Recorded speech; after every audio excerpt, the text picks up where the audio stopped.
Chapter 162. Some people in that team knew Fujio. After all, some of them were from Hihonghua's team.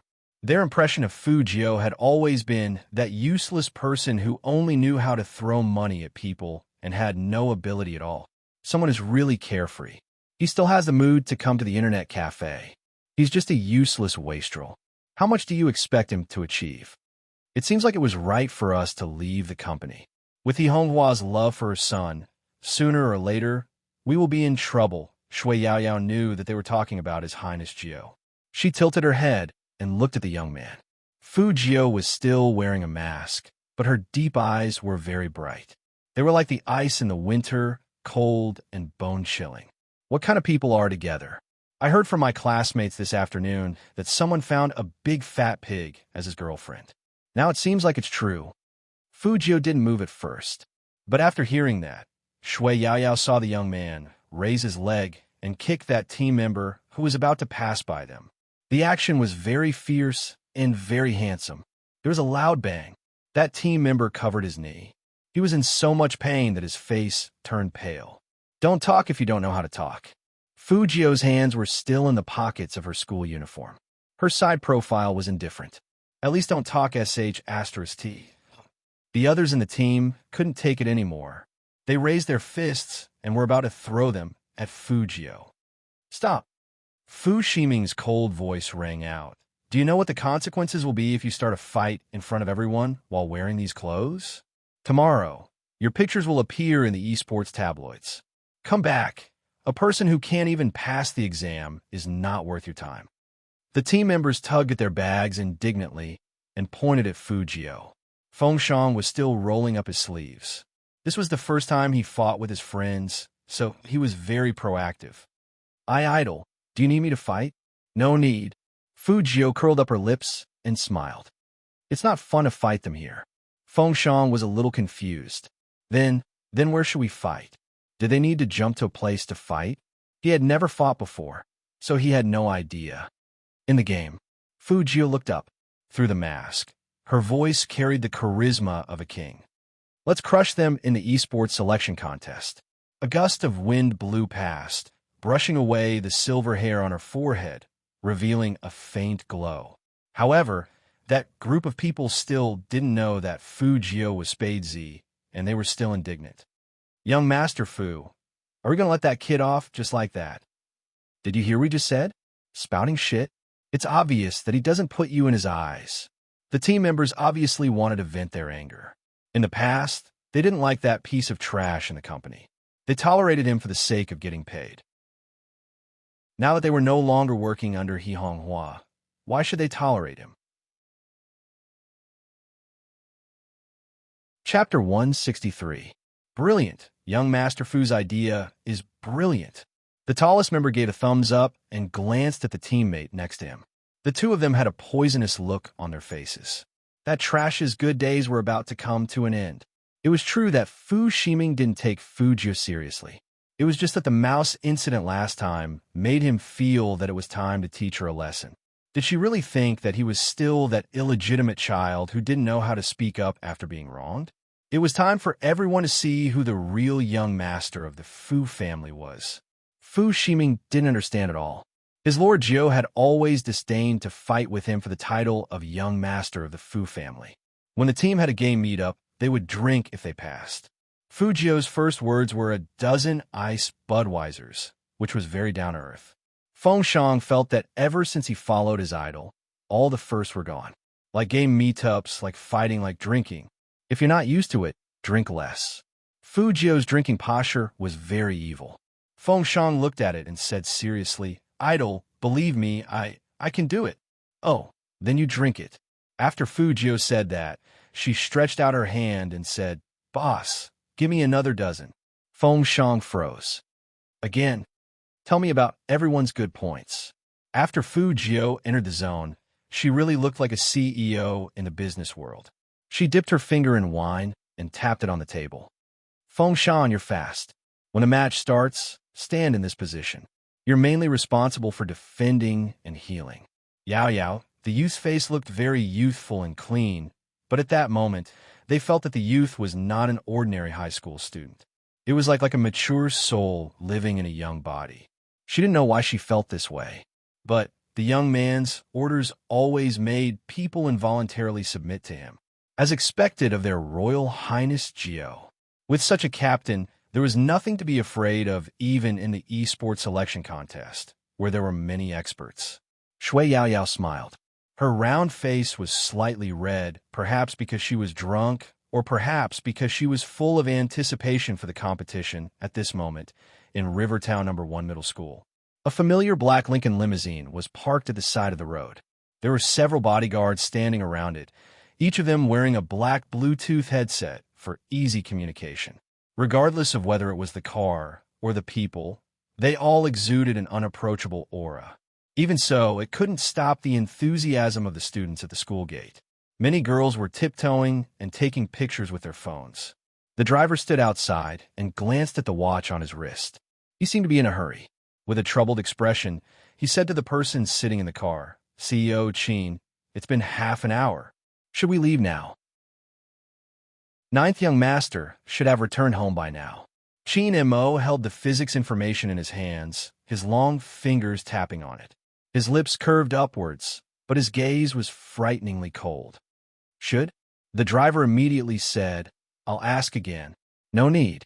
Chin Mo casually tossed the physics book to the side, crossing his legs elegantly.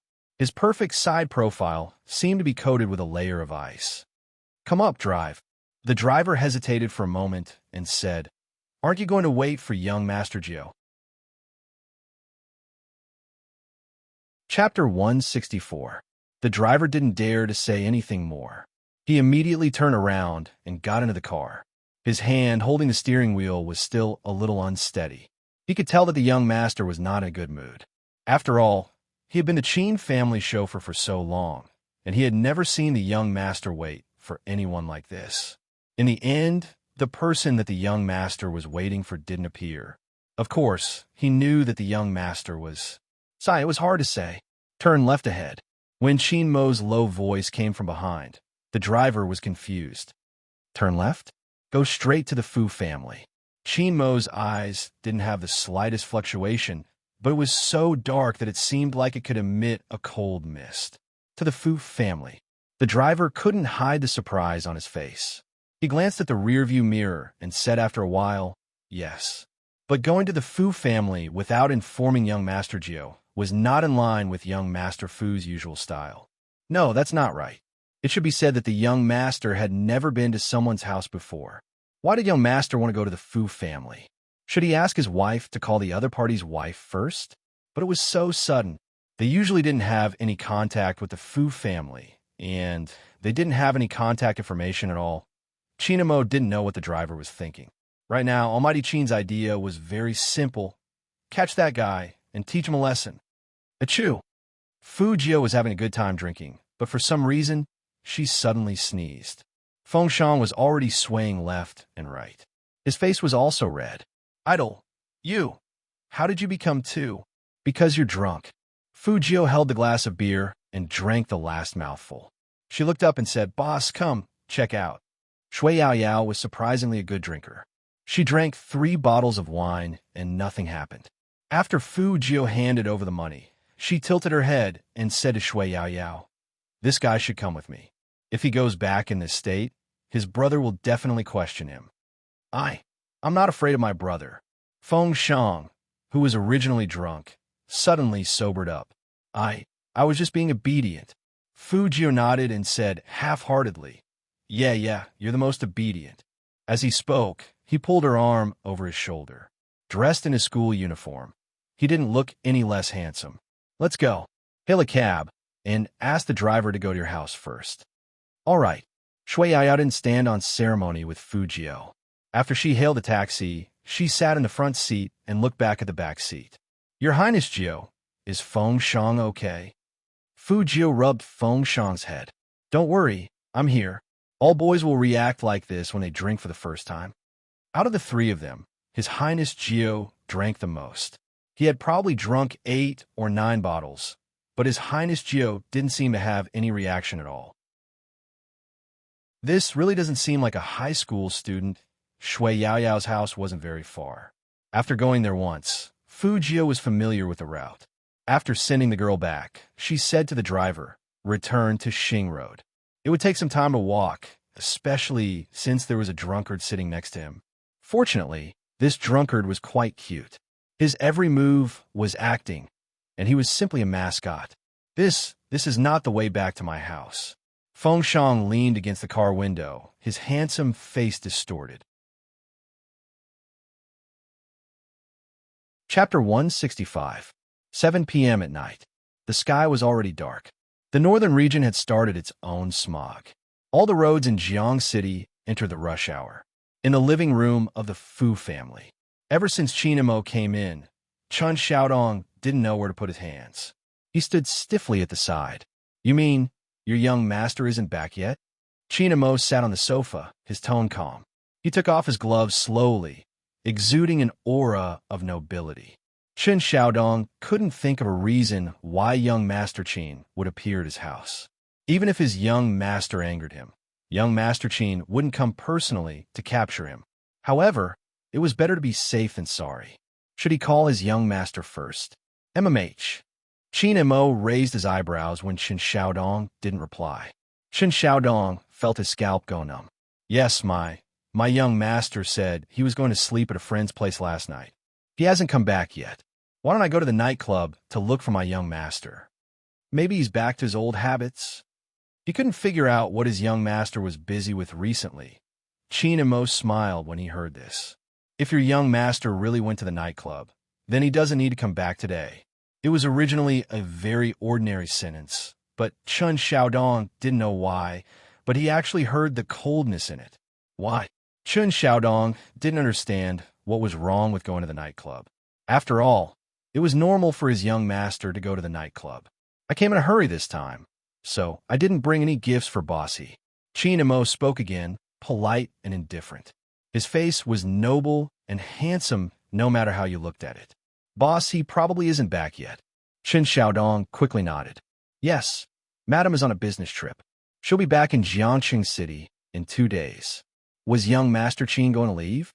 That was great. Even though young Master Qin was handsome, he felt pressured at such a close distance.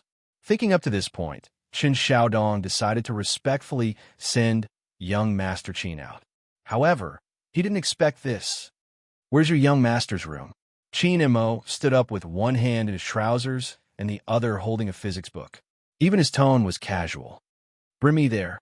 Chun Xiaodong. Asterisk, asterisk, asterisk, asterisk, asterisk. The darkness of the night grew thicker. When the taxi driver finally dropped Fujio off, Feng Shang walked around in a daze. Fujio grabbed him by the sleeve and dragged him into the Fu family. Fu Zhongyi took almost everything, but he didn't dare to touch the villa. Even the illiterate understood the meaning of marital property. But it was precisely because of this that San Kai refused to let her go. If she didn't enter the Fu family's door, she would never be considered a legitimate wife. Not only did the three know this, but everyone in the business world also knew this. What's more, this villa wasn't cheap. She used so many tricks to poach people from Yihonghua.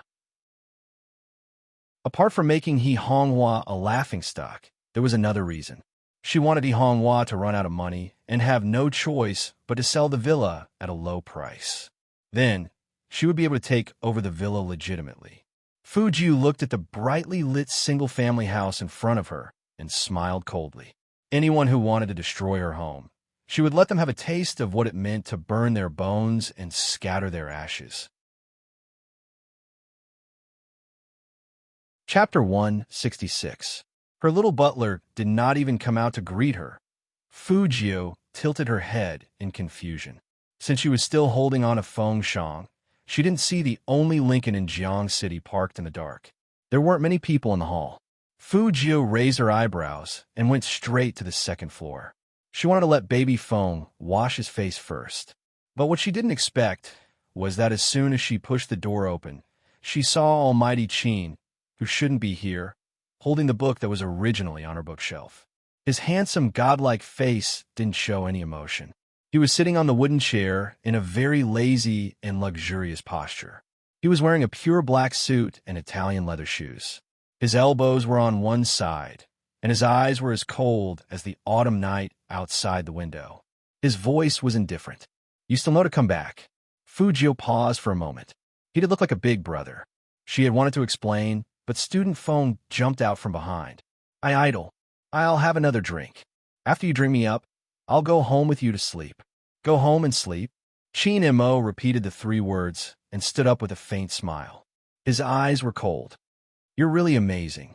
You brought the second young master of the Feng family home to sleep with just 1 trip. No wonder you're my younger brother. Almighty Chin's words were definitely the opposite of what he meant. Fujio was a smart person, so of course she wouldn't do something stupid. She smiled lightly and said, Our team gathered today, and everyone was happy, so we drank a few more glasses. I was worried about him going home, so I brought him back to my house. Brother Amo, I won't do anything to baby Feng. His big brother will ban me. I don't know if his big brother will ban you, but if there's a next time, Chin Mo approached slowly, and even his breath hit Fujio's face. It was extremely cold. I won't just break your claws, but don't even think about your legs. Hearing that, Fujio touched the bridge of her nose and glanced at the physics book on the desk. She couldn't help but be stunned. Was he going to tutor her again? Speaking of which, even if the Almighty wanted to tutor her, he would definitely go to school and not to her house. Could it be that after he went to school, he didn't wait for her and then came to her house? Only then did Fujio realize how serious the situation was. A businessman who valued time, like the Almighty, rarely waited for others. With the Almighty's personality, he would definitely find a way to get back at her. But Chinamo didn't seem to be in a hurry to deal with Fujio. He turned sideways and took out his phone. He looked at her and dialed a number with his slender fingers. Manager Feng, who was still attending the party with his team, was stunned when he saw the caller. President? When had his Almighty ever called him? He would call 5 times before the other side would pick up one. Sometimes the Almighty would say, Feng, don't call me if it's nothing important, understand? At that time, he really wanted to smash his phone. But now, humph. Manager Feng coughed seriously and deliberately lowered his voice, trying to create a sense of maturity. Boss Chin, what's the matter? The person on the other side of the phone seemed to be laughing. Feng, I'll give you 20 minutes to come to the Fu house and pick up your drunk brother. If he doesn't arrive after 20 minutes, you could directly buy a plane ticket and fly to South Africa. I will pack up your brother and send him to you. How about that? How about that? What kind of place was South Africa? A country where people could only eat dirt. Chapter 167. Feng Shang, who was drunk, seemed to hear someone calling his big brother's name. He immediately straightened his back and sobered up a lot. At least, he recognized who the person standing in front of him was. Young Master Chin. Why was young Master Chin at his idol's house? Didn't his idol say that he would take him home to sleep? Why did he call Almighty Chin here? Feng Shang shook his head. It was a mess. Chin Mo shoved his phone into his pocket and walked over to Feng Shang. His graceful voice was filled with indifference. Second young master, if I were you, I would stay at home obediently. Even if I like to play, at the very least, I wouldn't go home with anyone so casually. What do you think? Feng Shang was stupid. Why did he go home with anyone so casually when it came to young Master Chin? Young Master Chin should know how clean he was normally. Why did he have to insult him in front of his idol? As for you, Chin Mo turned his face, reached out his left hand, and pulled Fujio to his side. His voice was still very indifferent, and he looked like a businessman. Take your physics book, sit there, and copy the questions 10 times, then we will talk about your drinking today. Fujio didn't even open her mouth. Almighty Chin said casually, You don't want me to guess the questions for you? Fujio immediately gave up the idea of saving baby Feng. She walked to her desk resolutely. Copy the questions. Feng arrived at the Fu house very quickly. He was really afraid that Boss Chin would send him to South Africa to dig for diamonds. He wouldn't even have water to drink, let alone entertainment facilities. But there was one thing he was very confused about. Why did he come to the Fu house to pick someone up? The most important thing was, when did his brother learn how to drink? After Feng Shang saw his brother, He was no longer confused. Unfortunately, the old driver of the Feng family was still waiting at the internet cafe. No one would have thought that it would be such a scene. He didn't ask Feng Shang anything. After all, looking at Boss Qin's expression, he didn't want them to stay any longer.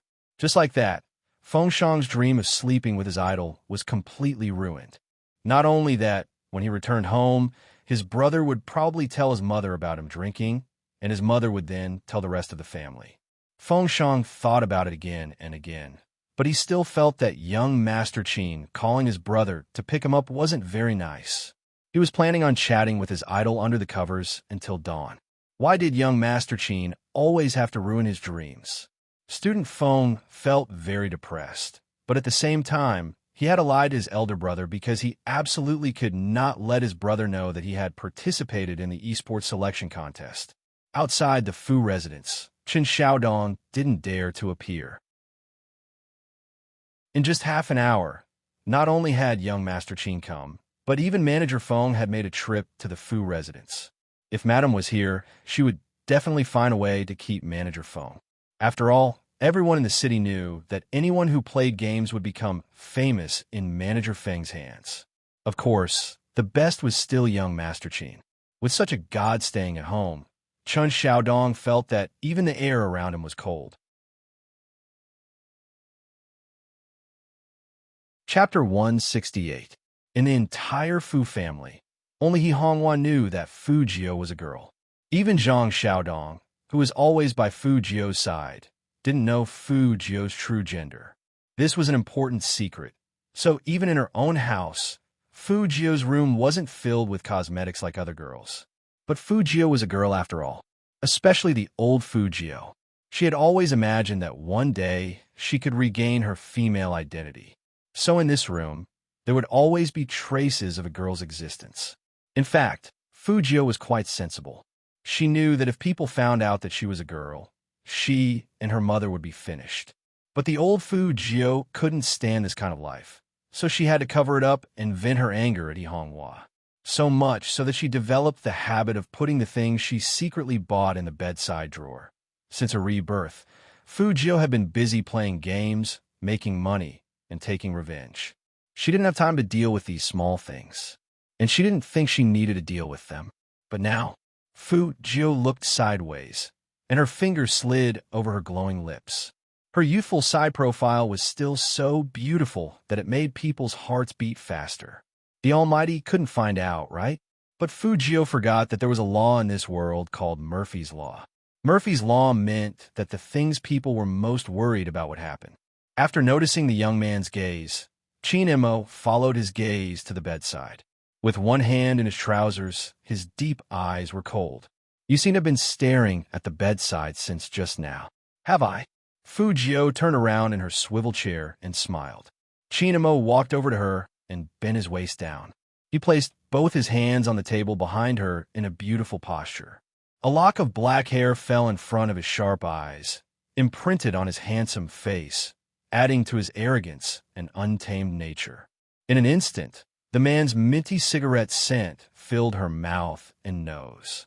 It was the same scent that occasionally emitted from his suit, quiet and cold. Fu Jio didn't move, but raised her head with an evil smile. Qin Mo's eyes were like a deep whirlpool in the night, especially when he looked at her. The posture of the two of them was really not ordinary. So when Chen Xiaodong wanted to come in with the tea, he was scared back. What did he see? Young Master Qin was kissing their young master. He must have been mistaken. That's right. How is this possible? From the back, it was indeed an ambiguous angle. In addition, both of them were very handsome, so it was inevitable that people would think in that direction, especially when Fu Jio put her hands on the chair and deliberately lifted herself up. She said to Qin Mo's lips, "Brother Imo, I find you especially handsome today, really." When dealing with an opponent, there were times when it was useless to always use attacking methods. Compliments were the most useful when the other party was angry. But in the next second, he freed his left hand and lightly patted the youngster's adorable face. It was rare that he wasn't mocking her. "You have a sweet mouth, but you seem to have forgotten something." Qin Imo retracted his arm from Fu Jio's back and his magnetic voice continued unhurriedly. I studied psychology. Chapter 169. At this moment, Qin Mo looked even more dangerous than usual. Usually, he would cover it up with elegance, but now, he looked at the bedside with an indescribable gloominess in his eyes. In fact, when he saw Fu Jio bringing the drunk Feng Shang upstairs, Qin Mo's eyes couldn't warm up anymore. No matter what the reason was, it was a fact that while he was waiting for the youngster was still out drinking and having fun. Thinking of this, Qin Mo's eyes turned colder. He walked towards the bedside, and his eyes swept up before finally locking on the bottom drawer. Such meticulous and precise reasoning didn't look like someone who had only studied psychology. It was like a forensic doctor looking for evidence. Fu Jio watched as his slender fingers pulled open that drawer with a swish. There were a few items for young girls, especially the ones for the underwear, which were very trendy. There were a few lace ones, and all of them popped out with this action. At that moment, there was only one thought in Fu Jio's mind. That was, she was going to be screwed. No matter how indifferent Qin Mo was when he saw this scene, he also paused in surprise. Then, he used the carbon pen in his hand to pick up one of the black ones. He looked at Fu Jio coldly with the aura of a third-generation soldier. I didn't expect you to have such a wide range of interests. Shouldn't you explain to me, your big brother, why do you have such things in your room? Fu Jio narrowed her eyes, and a light flashed through them. She walked over with a smile on her face, looking very naughty. Brother Mo, you are a man, so you should understand. Men always have one or two female confidants. Female confidant? The smile on Qin Mo's lips became colder. He threw that thing away, and even his eyebrows seemed to be filled with disdain. Aren't you afraid of getting sick? Fu Jio said it, as if it were the truth. Brother Mo, we didn't do anything. That woman only slept in my room for 2 days and left something behind. She said that it would be more convenient the next time she comes. Qin Mo's handsome and ascetic face didn't look any better because of this explanation. Instead, his eyes emitted a dark, fog-like light. He looked at the youngster and pinched Fu Jio's chin with his fingers. He used a lot of strength, and when his fingers, which were covered with black gloves, scratched Fu Jio's skin, it caused a series of pain. I really underestimated your womanizing ability. The wider Qin Mo's smile, the colder the surrounding air became. There are men and women. Fu Jio dodged his move and smiled. We are all friends who play together. I'll be more careful next time. Do you think there's a next time? Qin Mo glanced at the youngster. She was handsome, but why was she so infuriating? Fu Jio blinked. How else could she answer? However, it was fortunate that her usual style was like this, so she could think of such a good excuse in a flash. No one knew how complicated her feelings were when she saw those things coming out. If the Almighty found out that she was a woman, the Almighty would definitely sneer and strangle her to death. Chapter 170. Change the sheets. Fu Jio reminded the Almighty, it's nighttime. Why do you need to change the sheets in the middle of the night? Qin Mo's lips were full of coldness, and he said simply, dirty my eyes. Okay. Fu Jio remembered that the Almighty was a neat freak, so she called Chen Xiaodong in. Chen Xiaodong kept signaling his young master with his eyes. In his memory, young Master Qin was kissing his young master just now. He must want to know if it is true. Get a sheet and change this. Fu Jio didn't understand her little butler's expression at all. Chen Xiaodong curled his lips desperately. Fu Jio raised her eyebrows. What's going on? Chen Xiaodong wanted to give some obvious hints. But young Master Qin, who was leaning against the floor-to-ceiling window and flipping through a book, opened his mouth again. His voice was extremely deep. Take out the things in the drawer and throw them away. Things in the drawer? Chen Xiaodong didn't know what they were. He watched as his young master calmly took out 2 pieces of girl's bra. Young master, how could we have these things in our house? Chen Xiaodong cried out in a flash. Fu Jio explained calmly. They're from friend. Okay, take them out quickly. The Almighty and I still need to study. If they stayed any longer, her lie of taking a girl home to sleep with her would be exposed. What friend? Young master never had any friends. Okay. Qin Xiaodong, who was pushed out of the door, knew that his young master was fooling him. Young master didn't even look at girls in the past, so how could it be? Qin Xiaodong looked down at the eye-catching clothes in his hands. Could it be that young master was so perverted that he started to fantasize that he was a girl because he wanted to pursue young Master Qin? Qin Xiaodong's eyes widened, and his face turned very ugly. Should he tell Madame about this? No, forget it.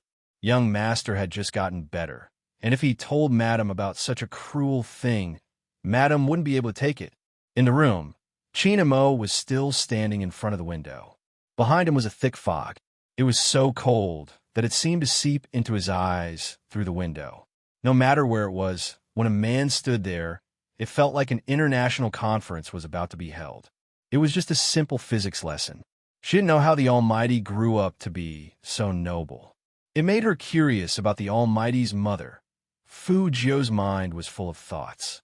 Just as she was about to walk over and continue copying the rest of the questions, "This is the book you usually read?" Qin Mo turned the cover of the book in his hand so that the youngster could see it more clearly. His lips curved into a mocking smile. "Overbearing CEO falls in love with me, sleeping with rich young masters, hunting my little sweetheart. Where does the overbearing school hunk escape?" Every novel was of the same genre. Cinderella meets Prince Charming. Hell, what good taste? How could Fu Jio not hear the sarcasm in that graceful voice? She said in all seriousness, "My daily life is already so hard. I just want to relax when I'm reading. I don't need to think about such a book. It's just right."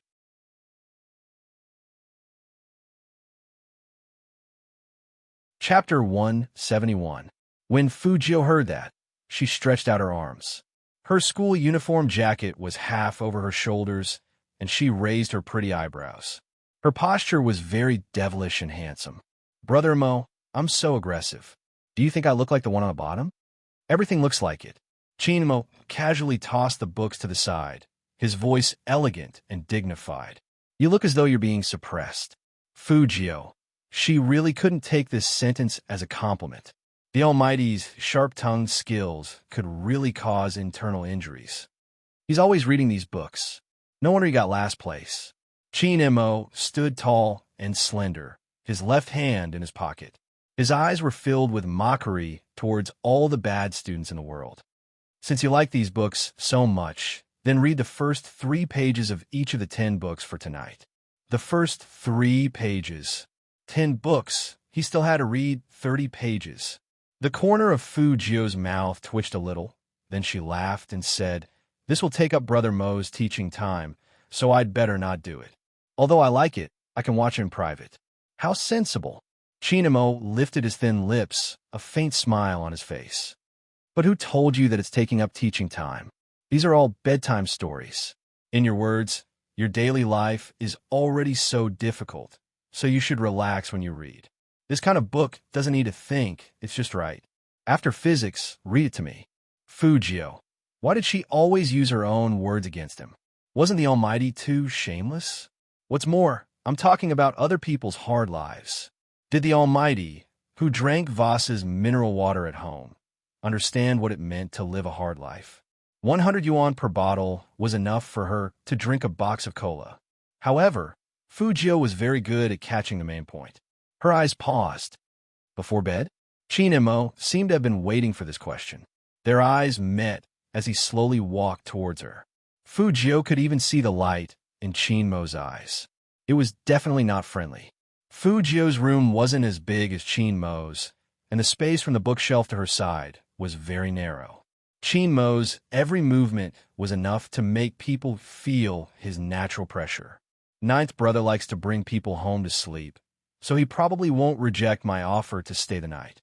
He looked at her, his eyes cold, as if he would throw her out of the window if she said the word no, no matter whose house this was. Fu Jio always felt that the Almighty was more like the master of the Fu family than she was. His strong aura even made Qin Xiaodong behave himself. But were they going to sleep together again? He had just slept with her yesterday. Although the situation today was different from yesterday. This was the Fu family, her territory, so it was slightly better. But when she woke up in the morning, she still felt that it was too cruel. But the Almighty didn't give her a chance to refuse. He pulled out one of the wooden chairs in front of the desk with his right hand and sat on it lazily. He crossed his legs and looked elegant.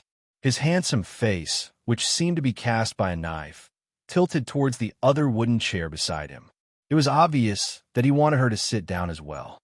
The Almighty doesn't even need to open his mouth to command people now. Fu Jio muttered in her heart, but she didn't resist since she still needed to learn the secrets of physics. Anyway, she was tired of standing all the time. When she sat down, she would think of a good reason to reject the Almighty's request to sleep in her house. Qin Mo glanced at the young man and said faintly, "Last time, I bet on the big questions. This time, I bet on 20 multiple-choice questions." Hearing that, Fu Jio immediately changed her mind.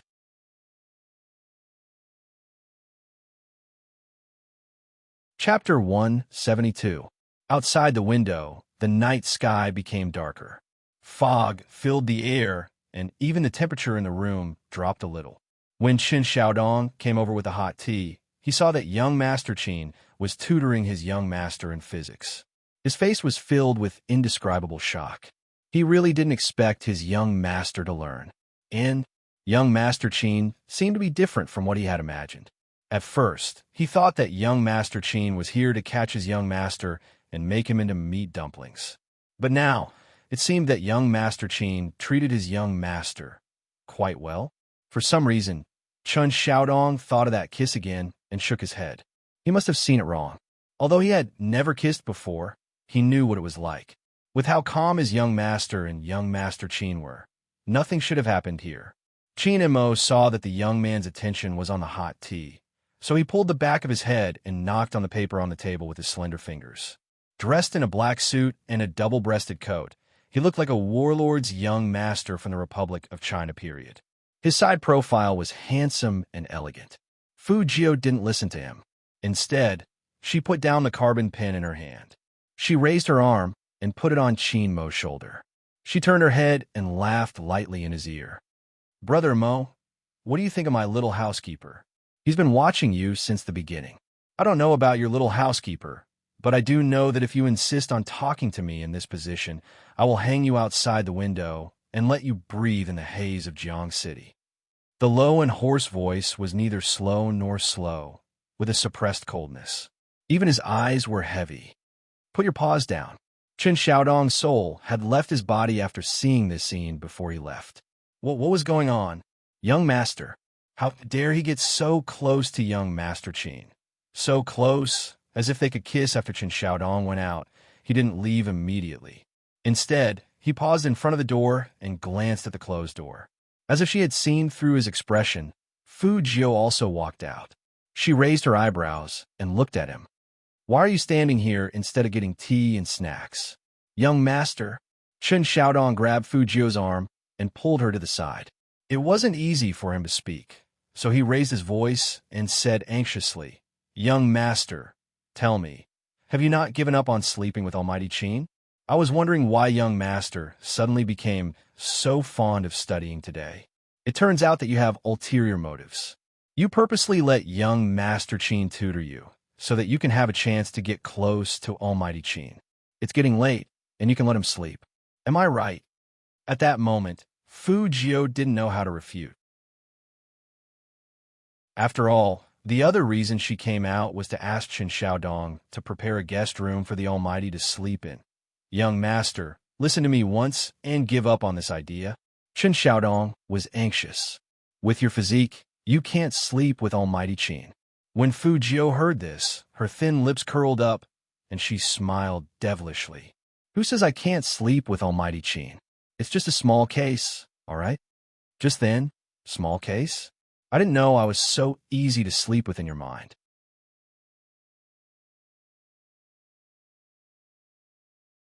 Chapter 173. Almighty Qin. Qin Xiaodong looked at the tall figure that appeared at the door, and his voice trembled with fear. He only had one thought in his mind. and that was that his young master was dead meat this time. Fujio was a little stunned. How could she be so precise? If she said something big, the Almighty would definitely appear. Were all people who studied psychology so good at predicting? Chinemo lifted his eyelids casually. Why aren't you talking? Did a cat bite your tongue? I want to hear how you're going to sleep with me. Fujio turned her head, and her pupils were very serious. I was wrong. Chinemo crossed his arms in front of his chest, looked the young man up and down, and said coldly, "Come in." Fujio put her hands in her pockets and smiled carelessly, looking a little devilishly handsome. Chen Xiaodong pulled her back. "Young master, why don't we call the police? Will young Master Qin kill you?" Fujio laughed. "Don't worry, the Almighty will at most get a rope and hang me outside to breathe in the smog. I'm good at fighting. Go cook some supper first, so I can still eat something before I get hung up." Chen Xiaodong, he was very seriously worried, okay? Even now, his young master was still in the mood to joke around. Why was his young master so daring? That was young Master Qin, the one who could crush a person as easily as crushing an ant. As soon as Fujio walked into the room, Chinemo held her wrist, lowered her body, and said in a low voice, "Tell me, should I hang you on a tree branch, or let you run 10 laps outside? Neither is good." Fujio's face was always so handsome and clean that it was hard to concentrate. She smiled, showing her canine teeth. "I'm so handsome. What if the smog makes my eyes inflamed?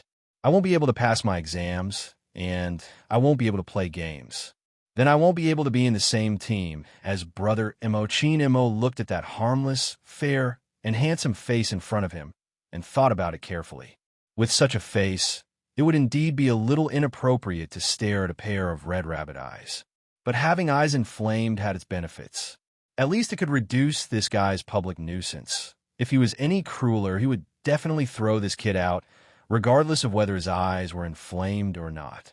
However, since he had already been raised by him as a younger brother, he had to take good care of him. If he went out looking sickly, he would be the one to lose face. "You have a lot of excuses." Chinemo let go of the youngster. The remaining moisture on his fingertips made him frown. As expected, he wasn't manly enough. Fujio didn't say anything. She took the opportunity to return to her original seat and continued to hold her pen in her mouth. She wrote down her multiple-choice questions with a slight smile on her lips. This kind of retreating in order to advance was really effective for the Almighty. He had to use it more often in the future. Just as Fujio was thinking about this, she saw the man walk over, reach out his left hand from behind her, and close the physics book in front of her eyes. His voice was neither cold nor indifferent. "That's all for today. Remember a few more formulas tomorrow." Fujio's silver hair stood up a little. "Memorizing formulas? A few of them will be tested." The Almighty's tone sounded like he was talking about what he would be eating tomorrow. As a poor student who had just started, Fujio really couldn't understand. Tomorrow he will ask Yao Yao if all of them who are good at physics are like this.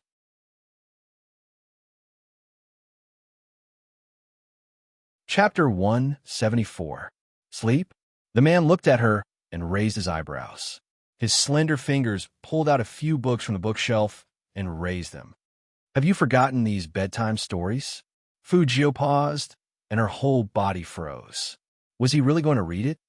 "Brother Imo, these novels aren't suitable for bedtime stories. Whether it's suitable or not, it's not up to you to decide." Chinmo's voice was calm. He pulled out a pack of cigarettes from his suit that didn't have a single wrinkle. He took one out and bit it between his thin lips. He tilted his head and lit it up. "I want to listen to it before I sleep today." "Fujio, Almighty, you won't be able to make friends if you're so willful. Don't want to read it?" Chinmo chuckled. "Or do you want to run 10 laps outside and take in the smog in Jiang City?" Fujio reached out and took the book from the man's palm. She smiled. "I'm a cultured person, so I should read more books. Are you educated enough to read this kind of book?" Chinmo flicked the youngster's forehead. Fujio narrowed her eyes. "Brother Imo, don't look down on our romance novels. Do you know how many girls have fallen in love and how many men have chased each other?" At this point, Fujio reached out and put her hand on the man's shoulder. "Speaking of which, Brother Imo, You really should read more novels like this. It's good for you to get along with girls. Girls? Chin Mo's voice was neither hot nor cold. He sounded like a forensic doctor doing a professional appraisal. His side profile was still handsome and calm. He reached out to untie his tie, exuding an aura of abstinence. Forget about such a troublesome creature. Maybe some of them are good, but some of them will always do all kinds of things to get close to the rich people in their eyes. I think you have a deeper understanding of this than I do. Fujio knew that he was referring to the mistress, but she said, in my opinion, women who destroy other people's families are despicable, but men who can't resist seduction and abandon their wives and children are equally unforgivable. Surprisingly, the Almighty didn't refute her words. Instead, he said indifferently, that kind of person doesn't deserve to be a man. For the first time, Fujio felt that Chin Mo was someone worth befriending. Even though he was black-bellied, he never used despicable means to deal with people outside of the business world. For example, when it came to her, the man had always been very lenient. Otherwise, with the Chin family's power, they could have made it difficult for her to move around in the entire Jiang city the first time they met. But the man didn't. Just like now, most of the time, men in high positions would always blame women when it came to cheating, but they didn't know that the root of the problem was also them. But the Almighty was different. In the Almighty's eyes, a man should be a man. Such a righteous outlook was just like his handsome and noble face, perfect and flawless. As expected, the Almighty was not only suitable as an opponent, but also as a friend. Fujio had regretted exposing her identity as Spade Z too early and not playing more with men. Now that he thought about it, if he could fight side by side with the Almighty, it would definitely be a good thing. Most importantly, the Almighty was rich. But after this discussion, she was even more certain of one thing. It was best not to let the Almighty know her true gender.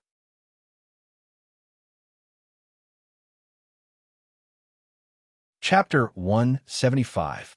When Fujio raised her eyebrows, there was a smile on the corner of her mouth. No one could tell what she was thinking. She was handsome, and all that was left was her handsomeness. In fact, this was the first time Chinamo had met someone like the youngster. He seemed evil and did things without any rules.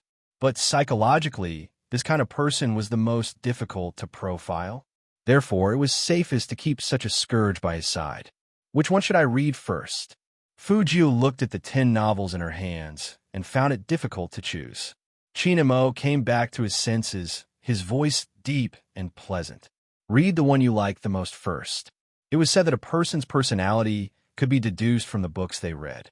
In the past, Chinamo had trusted this professional theory, but now, because of the youngster, he started to doubt the complexity of human nature. Looking at the youngster, he didn't seem like someone who read romance novels. In the end, he was dumber than he thought. Fujio really didn't read these kinds of things. She usually liked to read mystery novels, but there were still remnants of these books in her mind. She pulled out a book that she thought was funny, but in fact, it was a rich and powerful school story. This time, the Almighty was quite polite. He gestured for her to go ahead. With a demonic elegance, he crossed his legs and lay on her bed. His face was indifferent and handsome. His right hand was still wearing the black glove, revealing his fair wrist. It made people feel like he didn't belong in this world.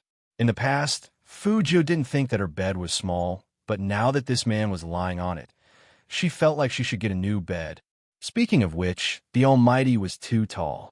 It's a novel in the first person. Fujio coughed softly. It's a school novel for rich families. Chin-mo lifted his thin lips, a little mocking. Where are you going, domineering school hunk? Brother Mo, you have a good memory. Fujio leaned over and blinked her beautiful eyes. Chin-mo reached out and pinned the youngster's hat.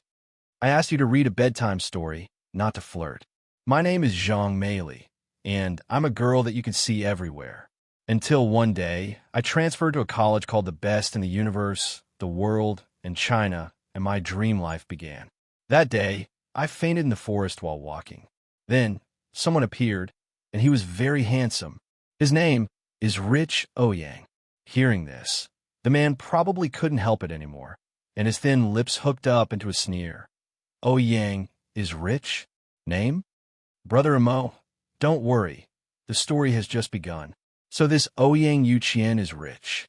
He's none other than the only son of the dean of the most powerful college in China. He knows how to build spaceships, and he even has a satellite at home. After he saw me faint, he gave me a pile of gold bricks and told me to buy something to eat. But I'm so kind, cute, and pure. How could I take his money? It was Ouyang Yuqian's first time meeting a girl who would reject him like me. From then on, he started circling around me. Although there were many people who liked me, lining up for my class to the school gate, I couldn't bear to reject him, so I agreed to date him for a few days. Pa Chin-mo reached out his hand and pressed the book in Fu Jio's hand. His voice was indifferent. Buying food with gold bricks? Are you sure you can buy it?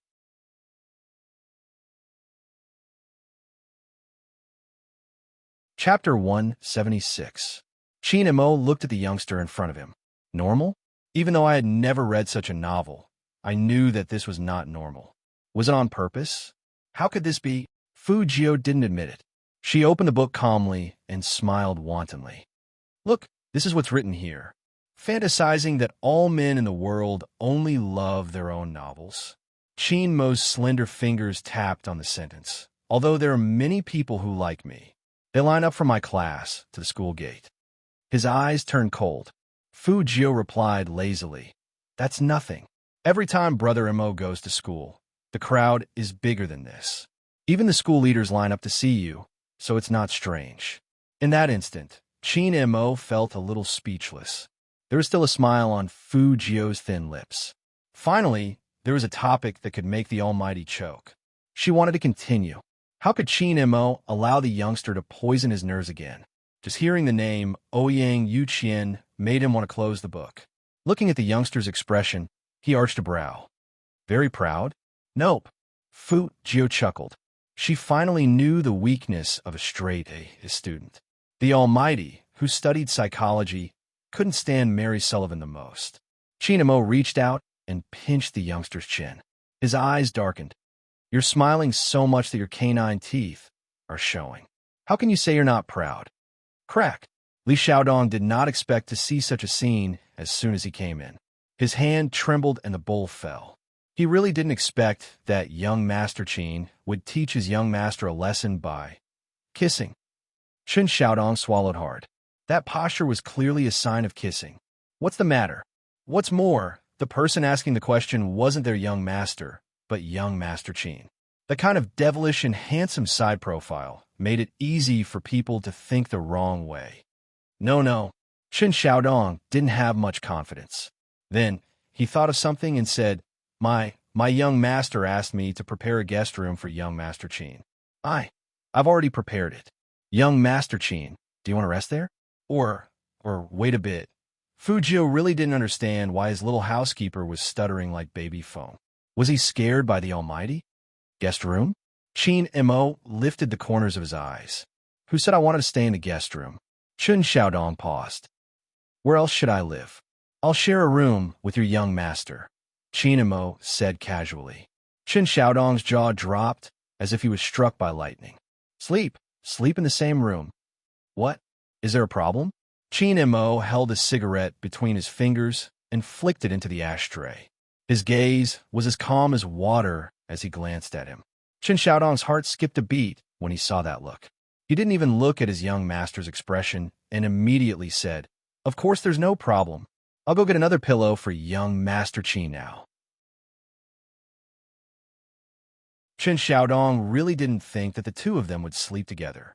He felt that it was inappropriate, but he really didn't dare to disobey young Master Qin's order. Most importantly, this was an opportunity for the young master.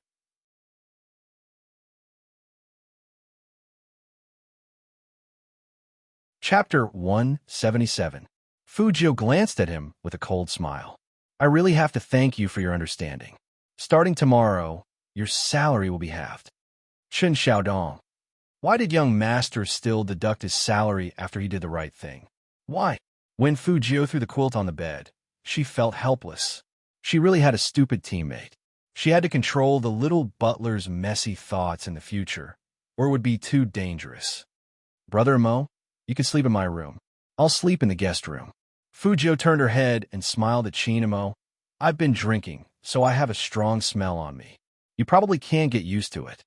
Chinamo pulled back the young man who was trying to escape.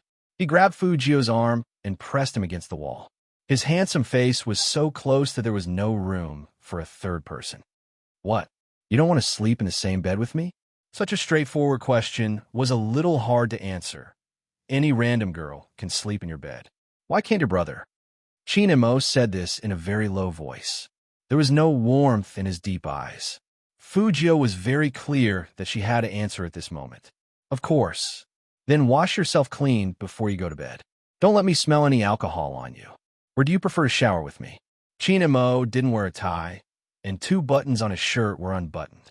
His black hair matched his handsome and fair face, and his presence was especially strong. He had an extremely lazy expression, as if saying, "Take your time to choose, I'm not in a hurry." Fujio knew that she couldn't escape this time, so she smiled handsomely. Brother Mo, shower first. I'll make the bed. No matter what, she had to find a thicker quilt, or it would be dangerous. Showers usually didn't take long. When Chinamo came out, Fujio had almost finished arranging the bed. She deliberately placed a plush toy in the middle to prevent the same situation from happening when she woke up the next morning. The Almighty didn't find fault with her. Fujio took the towel into the bathroom. After locking the door, she began to take off her school uniform and bandages. She took a hot shower, changed her clothes, and walked out. His hair wasn't washed, but it was still damp. His messy silver hair would only make people feel that it was luxurious. Fujio didn't like wearing slippers, especially after a shower.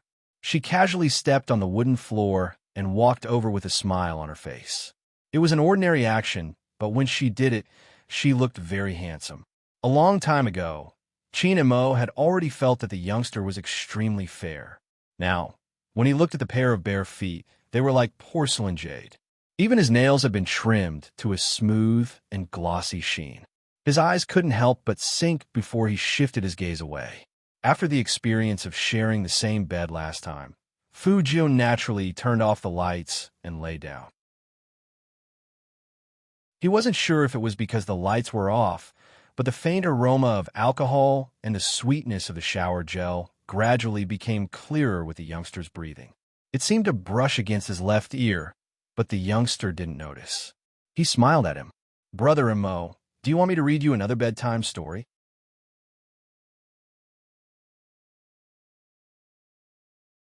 Chapter 178. Because of this thought, Chin-Mo frowned heavily. His dark eyes were so deep that they seemed to reflect the light in the room.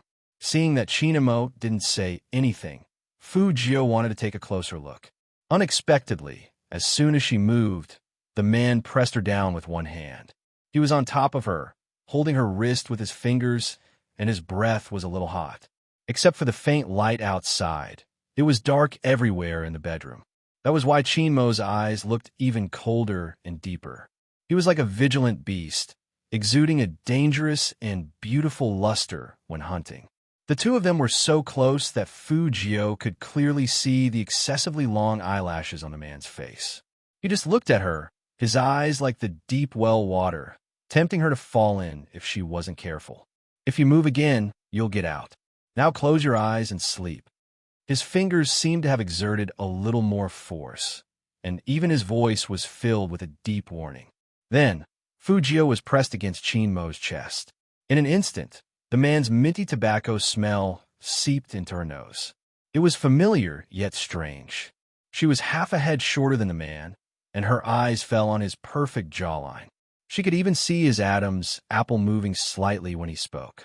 Being pressed in the man's arms like this, she really couldn't move around. Luckily, she put a plush toy on the bed, which could put some distance between the two of them, but Chinamo only felt that the person in his arms was very soft, like soft cotton candy. Even the smell was so sweet that it made him want to use a little more strength to crush the young man. Even though this thought was wrong, Chin-Mo couldn't control his intuition. Luckily, the young man was quiet, and the head in front of his chest was very obedient. He was different from all the people he had interacted with before. The young man not only looked good, but also smelled good. So Chin and Mo didn't dislike this position. Instead, he felt that it was a good way to sleep. Whether it was the touch of his hands or the smell of his breath, they were all good for sleep. The night was getting darker and darker, and it was already dawn. The scene of two equally handsome people sleeping on the bed was very beautiful, especially when Fujio's silver hair contrasted with Chin Mo's black hair, creating a stunning effect. If there was a cameraman here, he would definitely take a picture of them. Such a scene would definitely attract countless fans on TV. As the sun rose, Fujiu slowly opened her eyes. She reached out and rubbed her left eye. 2 or 3 strands of her silver hair were sticking out. She tilted her head and looked to her side. The Almighty was still sleeping. That face that could turn all living things upside down was noble, elegant, and superbly crafted. He just lay there quietly, with his slender hands folded elegantly in front of his chest. His long and thick eyelashes cast a dark shadow, and his entire body exuded an aura of nobility that no one could approach. His slightly curled lips seemed to be filled with indescribable mockery towards them, the slacker students. The more Fujiu looked at him, the more she felt that when God was creating things, he must have treated the Almighty as his own son. She reached out her hand, wanting to poke the man's bewitching face. But in the next, she felt, and felt, of something she, Mo got to say God and came.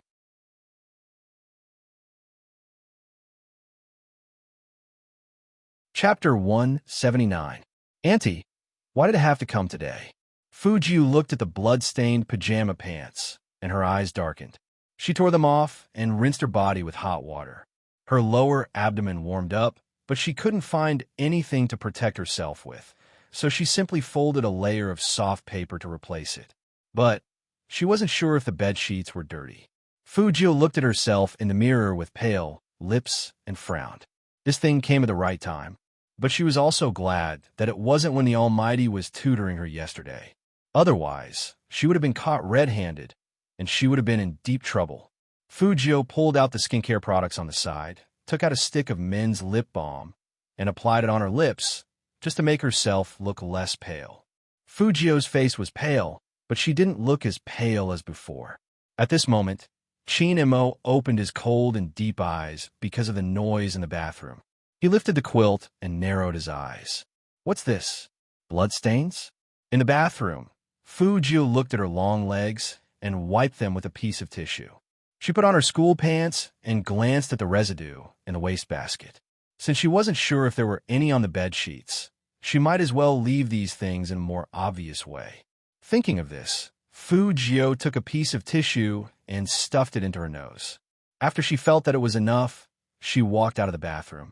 As soon as she walked out, she saw the man's deep eyes staring at the dirty bed sheets. His side profile was dangerous. Fujiu walked over naturally and yawned lazily. Brother Mo, my nose is bleeding. Did it stain your clothes? Chin Mo turned back, looking at the youngster's slightly curled silver hair and that innocent face. He then noticed that there was a piece of tissue stuffed in his red nose. He frowned and pulled him over. Why is your nose bleeding? Maybe it was because he had just woken up, but the man's voice was deep and lingering. Fujiu could actually hear the concern in his voice.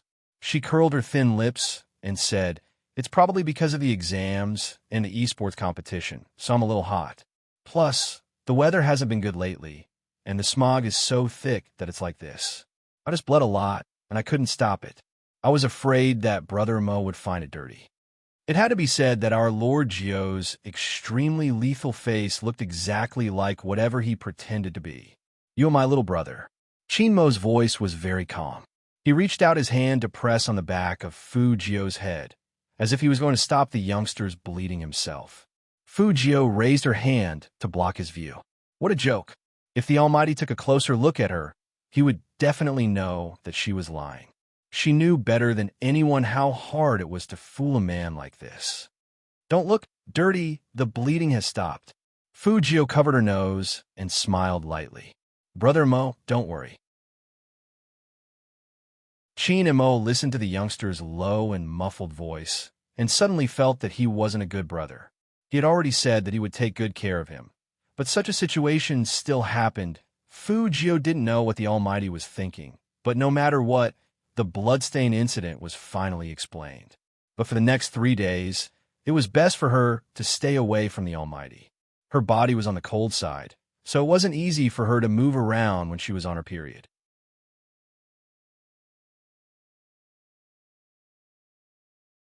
Chapter 180.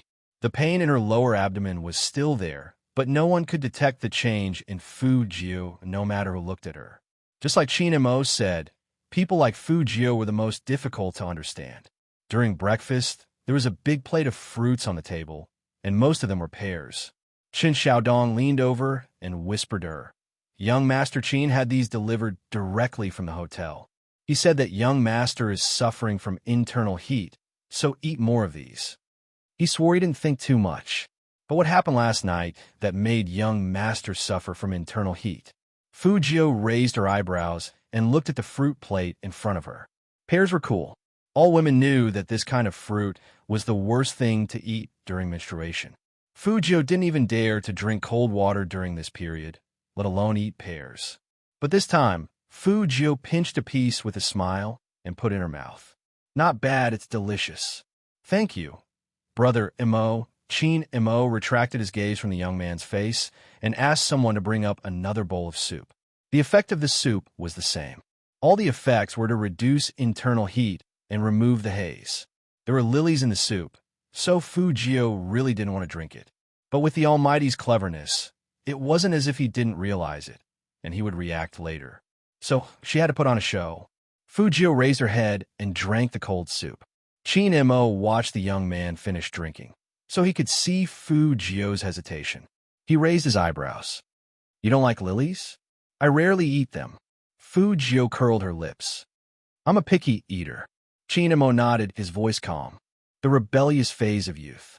Fujio, what did this have to do with rebellious youth? After eating the snow pear and drinking the lily soup, her eyes became much brighter, and she wasn't afraid of the haze anymore. But her lower abdomen was so painful that she didn't want to move at all. This was also what she couldn't let the Almighty find out. Plus, there was a physics class in the morning. If the teacher didn't take attendance, it might affect the results of this monthly test. After breakfast, Fujio stood up with one hand in her school uniform pocket. She smiled faintly, and she didn't look any different. Chinemo took her to school, and before he left, he told the driver, bring the fruit plate and cold soup to young Master Gio again at noon. Yes, the driver nodded. Fujio listened on the side. She had already decided to give away the lunch that the Almighty had given her. She absolutely could not touch those two things again. She was in so much pain right now. Before her lips turned completely pale, Fujio pushed the car door open and got out. She waved at Qin Imo and waited until the car behind her disappeared completely. Only then did Fujio stretch out her hand to cover her stomach. Her silver hair hung down, covering her beautiful eyes. Because it was done through the school uniform jacket, many people thought that the young man was having a stomachache.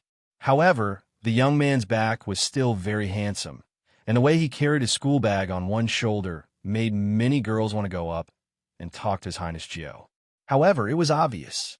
Fujio wasn't in a good mood today. After she entered the classroom, she put on her school uniform's hood and laid on the desk at the back, revealing only the side of her extremely pale face. A few girls glanced behind them. Is Highness Gio sick? I think so.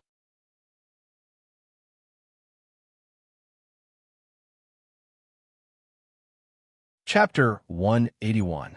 Why don't we do it today? Anyway, young Master Fu said that as long as we bring that arrogant pervert to him, he will give us a lot of benefits. Think about it. How disgusting that pervert is. Not only does he like men, but he sits at the same table with that fat pig. His grades are terrible, and he's pulling down the average score of our class. When he walks, he doesn't seem to care about us at all. It's so funny. Why doesn't he take a look at what he used to be like? How dare he flirt in front of us? The person who spoke had been holding a grudge against Fujio for a long time. Now that there was a chance, he would of course incite others to do it.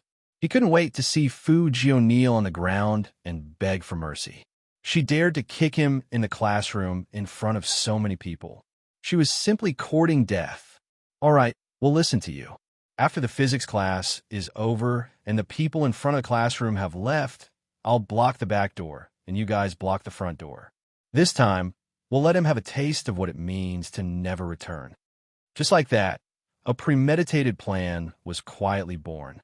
No one knew that in the classroom, a few people had already decided to plan a nasty kidnapping. Fujio only felt uncomfortable. Every girl knew what it felt like to have her period. Her lower body was moist. She really wanted to go to the bathroom, but it wasn't safe for her to go there in this state. Plus, she was really in pain and tired. Soon, her forehead was covered in a thin layer of sweat. During this time, Shui Yaoyao came to the back of the classroom. Seeing Fu Jio's restless sleep, she thought of a way to get some hot water for her. When Fu Jio raised her head, the corner of her mouth was still curled up. Because she had just woken up, her voice was a little hoarse, deep and pleasant. What's wrong? He looked very handsome. Because of his illness, the young man's skin was even whiter, which made him look like a handsome prince in distress. It was heart-wrenching. Perhaps only the young man could still look so good in this state. Your Highness Jio, if you really don't feel well, why don't you lie down in the infirmary for a while and let the doctor take a look? Shui Yaoyao said worriedly. Fu Jio shook her head. I'm fine. She can't see the school doctor in this state. It will be easy for others to notice. Then drink some hot water first. Shui Yaoyao knows that no one can change the young man's mind. Fu Jio took the hot water and said with a smile, Thank you. It was probably because of the hot water. Although his stomach still hurt, at least he didn't feel cold. It was just that her body was extremely tired. Fu Jio sat in the back and fell into a half-awake state again. She finally made it to the 4th period of physics class. No matter how uncomfortable she felt during this class, she couldn't fall asleep. She carelessly supported the side of her face with her left hand, and her right hand was under the desk, pressing a book against her stomach. It was impossible to tell why she was in pain from her pale side profile. The physics teacher's view of Fu Jio was the same as usual. In fact, this person was the same whether she studied or not, and she didn't expect her to get good grades.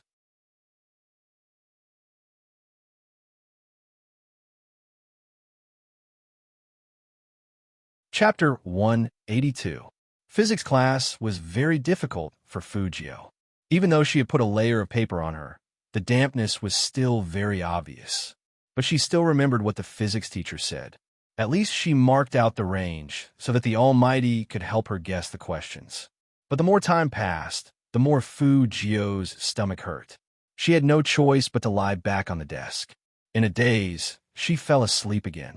The physics teacher didn't call Fu Jio. Just like that, the class was over for lunch break. Shui Yaoyao looked at the young man, took out the money from her bag, and ran downstairs. She wanted to buy some medicine for Fu Jio's stomach pain and bring back some food for Fu Jio to eat while she was at it. A few girls looked back at Fu Jio a few times and only left after they were sure that the young man was only asleep. It was lunch break, after all. There were still 2 hours before the afternoon class, and most of the students in the classroom went to the canteen. There were also 2 or 3 students who loved to study. They buried their heads in the classroom and did the test papers. After all, the monthly test was coming. One more test paper meant one more mark. If they could ask their classmates to bring food, they would try their best to do so. This way they could save time. But today, these 2 or 3 students were forced out by a group of guys with their eyes. The leader closed the front door of the classroom, looked at Fu Jio, who was the only one left in the classroom, and winked at the people around him. Fu Jio was still lying on the desk. Her silver hair fell down, and only her white chin could be seen. Fu Jio was probably very sensitive to danger, and she suddenly opened her bright eyes. When she saw the pair of Nike sneakers in front of her, Fu Jio's left hand paused on the desk. She looked up at the people in front of her and slowly straightened her back. As she stood up, her eyes didn't forget to look at the back door. Her lower body was very uncomfortable, but her mind was extremely clear, and it even automatically formed an analysis. There were a total of 6 people in the classroom. There were 2 at the front door, 2 at the back door, and two holding wooden sticks. Their eyes were fixed on her, and the wooden sticks kept hitting her palms. It was obvious that they were here for revenge, and it was an organized and premeditated revenge. This matter was by no means simple. Fu Jiu narrowed her eyes and curled up the corner of her mouth. She looked at the person at the front. Even though his lips were pale, he didn't seem embarrassed at all. Instead, he put one hand in his pocket and smiled wickedly. "What? Lu Zoming, was it not enough that I kicked you that day? You! Go to hell, you perverted gay." The boy named Lu Zoming seemed to have been provoked. He raised the wooden stick in his hand and swung it at Fu Jiu. But what he didn't expect was that the moment the stick landed, Fu Jiu dodged and raised her leg, kicking hard on his knee. Lu Zoming was in so much pain that his face turned pale. In an instant, he knelt on the ground. The surrounding people were all dumbfounded. "What are you waiting for? Hurry up and do it." Lu Zoming hugged his knees, gritted his teeth, and growled. "Think about the benefits young Master Fu has given us." Young Master Fu? Even though she was extremely uncomfortable, Fu Jiu didn't let go of this very important piece of information. It turned out that the illegitimate son was the main culprit. Fu Jiu bent down and dodged another incoming stick.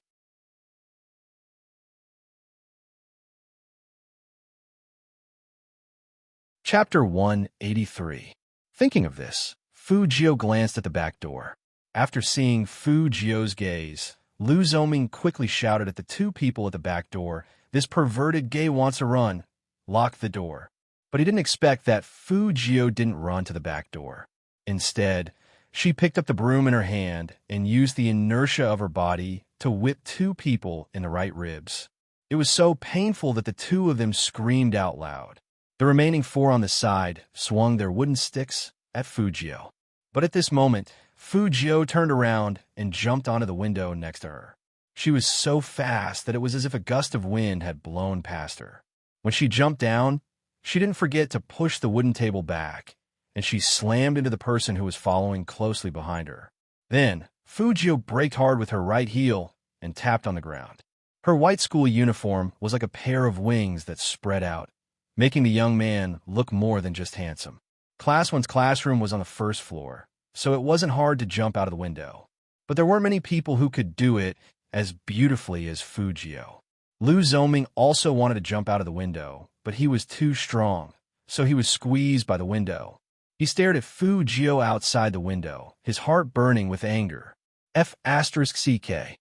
They had sent 7 people, but not only did they not gain the upper hand, but they were also beaten up to this state. Lu Zoming looked back and saw that he was half-limping. The others were lying on the ground in disarray, and the pain was unbearable. That gay, how could he be so good at fighting? Wasn't he not feeling well today? Fu Jiu was indeed in pain. Not only was she sweating profusely from the pain in her abdomen, but because of her movements just now, waves of coldness swept through her entire body. And she was 100% sure that her school uniform pants were really dirty. Fu Jiu touched her back and opened her hands. They were all sticky to the touch. Any girl would know what this meant. But she, who had just jumped out of the back window, didn't notice that someone was standing behind her. This person had witnessed the whole process, including the scene where Fu Jiu was surrounded, and the large pool of blood on the back of Fu Jiu's pants. This person was none other than Shui Yaoyao, who had bought the stomach medicine for Fu Jiu. She stood there, staring at the smear of red, and could not help but be stunned. That kind of place was definitely not the place to be injured. They had always thought that Highness Jiu was pressing his stomach because of stomachache.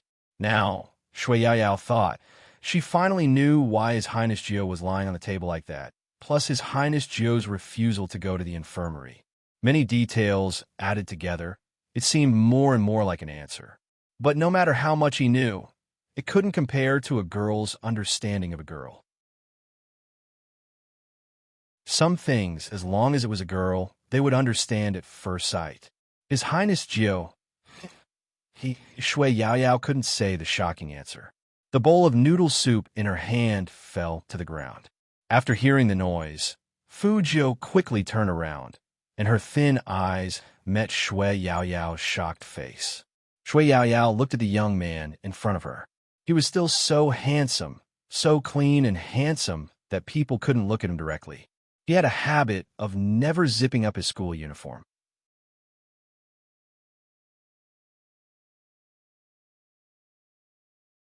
Chapter 184. That he wasn't him but her. Even Shui Yaoyao's fingers were trembling. Her pupils shook, and she murmured, "Your Highness Jiao." Fu Jiao didn't panic at all. Instead, she smiled at Shui Yaoyao and walked to her. She took out a piece of tissue and wiped her scalded fingers. Her thin lips were pale, but her voice was still smiling. "Next time you play games, you have to take care of your fingers. Don't forget, we still need to dominate the gaming contest." Shui Yaoyao really didn't know what to say. Such a handsome and carefree person really didn't look like a normal girl. If she hadn't seen that scene just now, even if there was a little blood on His Highness Jiao, she wouldn't have thought that way. She wouldn't even dare to guess that Fu Jiao was a girl. Fu Jiao reached out and tucked Shui Yaoyao's messy black hair behind her ear. She said in a low voice, "Can you keep this a secret for me?" Shui Yaoyao looked up and saw the young man looking down at her. His side profile was still handsome and gentle, but probably because she wasn't feeling well, the silver hair in front of her forehead was already wet with sweat, revealing a sickly paleness. Even her eyes had lost their vitality, but they were still very bright, so bright that it made people's hearts palpitate. Shui Yaoyao nodded hard. She looked behind Fu Jiao, took off her school jacket, and handed it to Fu Jiao. Seeing that the young man was still looking at her, Shui Yaoyao lowered her voice. "Wrap this around your waist, and no one will be able to tell. I'll hold your jacket for you." "Thank you." Fu Jiao smiled, but the corners of her mouth were still a little pale.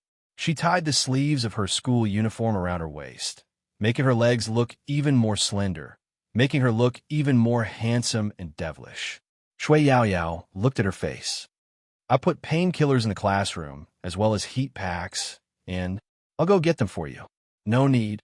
Fu Jiao grabbed her arm and looked behind her. "It's not peaceful in a classroom." Shui Yaoyao saw the scene just now, and of course she knew who the culprit was. "It's all my fault.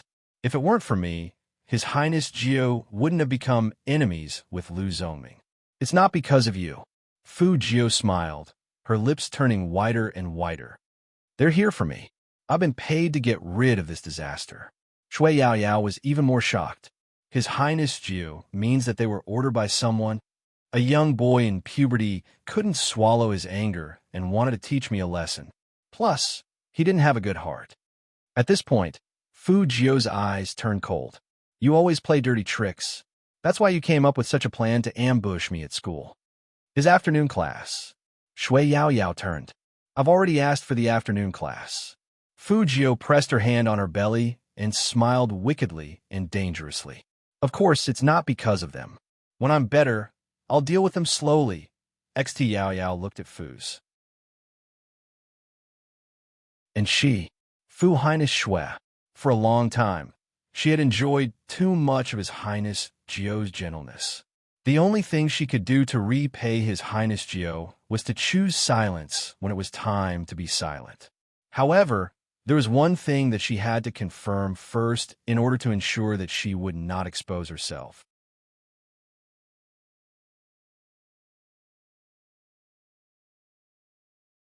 Chapter 185. Fu Jiao laughed.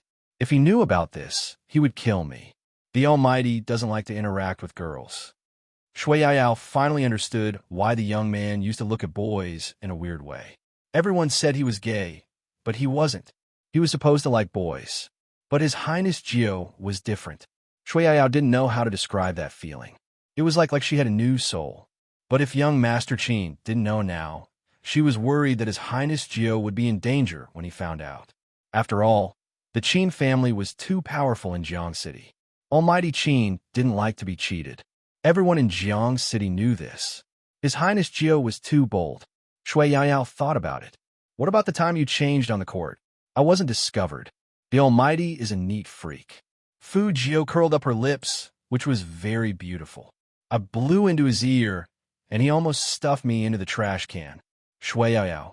Was a man's ear supposed to be blown? So His Highness Jiu not only knew how to flirt with girls, but also Almighty Qin Shui Yao Yao, who had a new understanding of Fu Jiu, glanced at the young man beside her. At this time, the young man had recovered some energy. He walked forward with a smile, and no one could tell that he was wearing the school uniform to cover his awkward position. It only made him look cooler and more handsome. Shui Yaoyao couldn't help but wonder what kind of man could subdue a girl like His Highness Jiu. Inexplicably, a noble figure appeared in Shui Yaoyao's mind. If it was Almighty Qin, that would be very interesting. Fu Jiu didn't know what Shui Yaoyao was imagining. She only knew that Shui Yaoyao was smiling happily. She raised her eyebrows. What's wrong? Nothing. It was better not to tell His Highness Jiu about this. After all, it was just her imagination. The after effect of her period was that Fu Jiu slept the entire afternoon at home. After school, Chen Xiaodong pushed the door open several times, but all he saw was the bulging quilt in the bedroom and the young man's exposed silver hair. Even he didn't know what happened to Fu Jiu. He just thought that his young master was too tired from playing games. On the other side, Lu Zhongming's knee was still hurting, and he was even limping when he walked. The people around him were all badly battered. Ming, how are we going to explain this to young Master Fu? We can't possibly say that we didn't even beat that perverted trash. Can I still get paid that way? Lu Zhongming was infuriated. Use your brain and think about it. If this gets out, how are we going to show our faces in number 1 middle school? Isn't it embarrassing? Then what do you think we should say? That person was also anxious. This matter was more than embarrassing.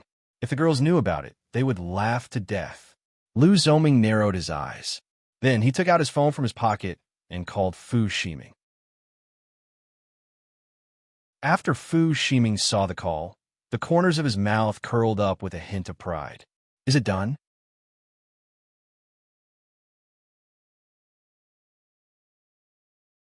Chapter 186. After Fu Shiming heard Lu Zhongming's words, he laughed and said with complete contempt, "That sounds like something that trash would do. That guy has always been timid, so there's no need to kidnap him. You guys deal with him as you see fit. Sooner or later, he will return to school. When that time comes, I think you know what to do." Yes, Lu Zhongming agreed verbally, but his expression was unnatural. He understood what young Master Fu meant. He wanted him to keep an eye on Fu Jiu and cause her trouble when the time came. It would be best if he could beat her up until she ran away like she did today. But what he said on the phone was not the truth. However, he couldn't afford to offend young Master Fu, so he had no choice but to bluff his way through. Fu Shiming still didn't know what was going on. After hanging up, he waved his phone at the team behind him. Did you hear that? That trash is a coward. Young Master Fu has a way. The members of the battle team all started laughing, their voices ear-piercing. If this goes on, that upstart will definitely be killed. Who asked him to provoke so many people? Why did he have to provoke us? Did he really think he was a capable person? All right, let's not talk about him anymore. It's a waste of time. Think about the team strategy. This time, we've canceled the internal selection, and even young Master Fu can participate in the competition. I suggest giving the position of captain to young Master Fu. This is a good suggestion. I agree. With young Master Fu leading us in an esports selection contest, who would dare to fight for first place with us? Fu Shiming looked at the people around him as if he had already won. His voice was very calm. It's just a small selection contest. Don't worry, I'm sure I'll get first place. As his voice fell, there was a burst of jubilation in the company. Fu Zhongyi and his friends from the media happened to pass by. Looking at his son, he was full of pride. You heard it too. Looks like Shiming is determined to get it. I heard that young Master Fu still has a secret move that he hasn't announced yet. President Fu, what kind of secret move is it? Is it not convenient for you to reveal anything? The media also wanted to dig out some valuable news. After all, the competition would start in 5 days. Fu Zhongyi smiled mysteriously and lowered his voice. Do you know Spadesy? It was night, and the clouds were everywhere. At this time in Jiang City, people were wearing masks when they went out. The visibility was extremely low. Fu Jiu was still sleeping. This time, it was a little better. Her face was exposed, but she was still in a deep sleep. She didn't even know that Qin and Mo had come. He's been sleeping since he came back. Qin and Mo glanced at the youngster on the bed and arched a brow at Qin Xiaodong, who was standing beside him. When Qin Xiaodong saw that young Master Qin was looking at him, he immediately said, "That's not it." During dinner, young Master woke up and ate a lot, but he went back to sleep after eating. You mean his appetite is normal? Qin and Mo took another look at the youngster. Indeed, he didn't see anything on his face. However, because he had slept too well, his face was slightly pink. Qin Xiaodong grunted. He drank 3 bowls of hot soup, ate 2 bowls of rice, half a plate of dumplings, a lot of soy sauce beef, and some organic cauliflower. Young Master usually eats this much, so it's normal. This time, it was Secretary Liang who came with Qin and Mo. After hearing what Qin Xiaodong said, the corner of his mouth couldn't help but twitch. Such a big appetite is normal? But what worried him the most was his CEO. He went straight to the Fu house right after work. What was going on?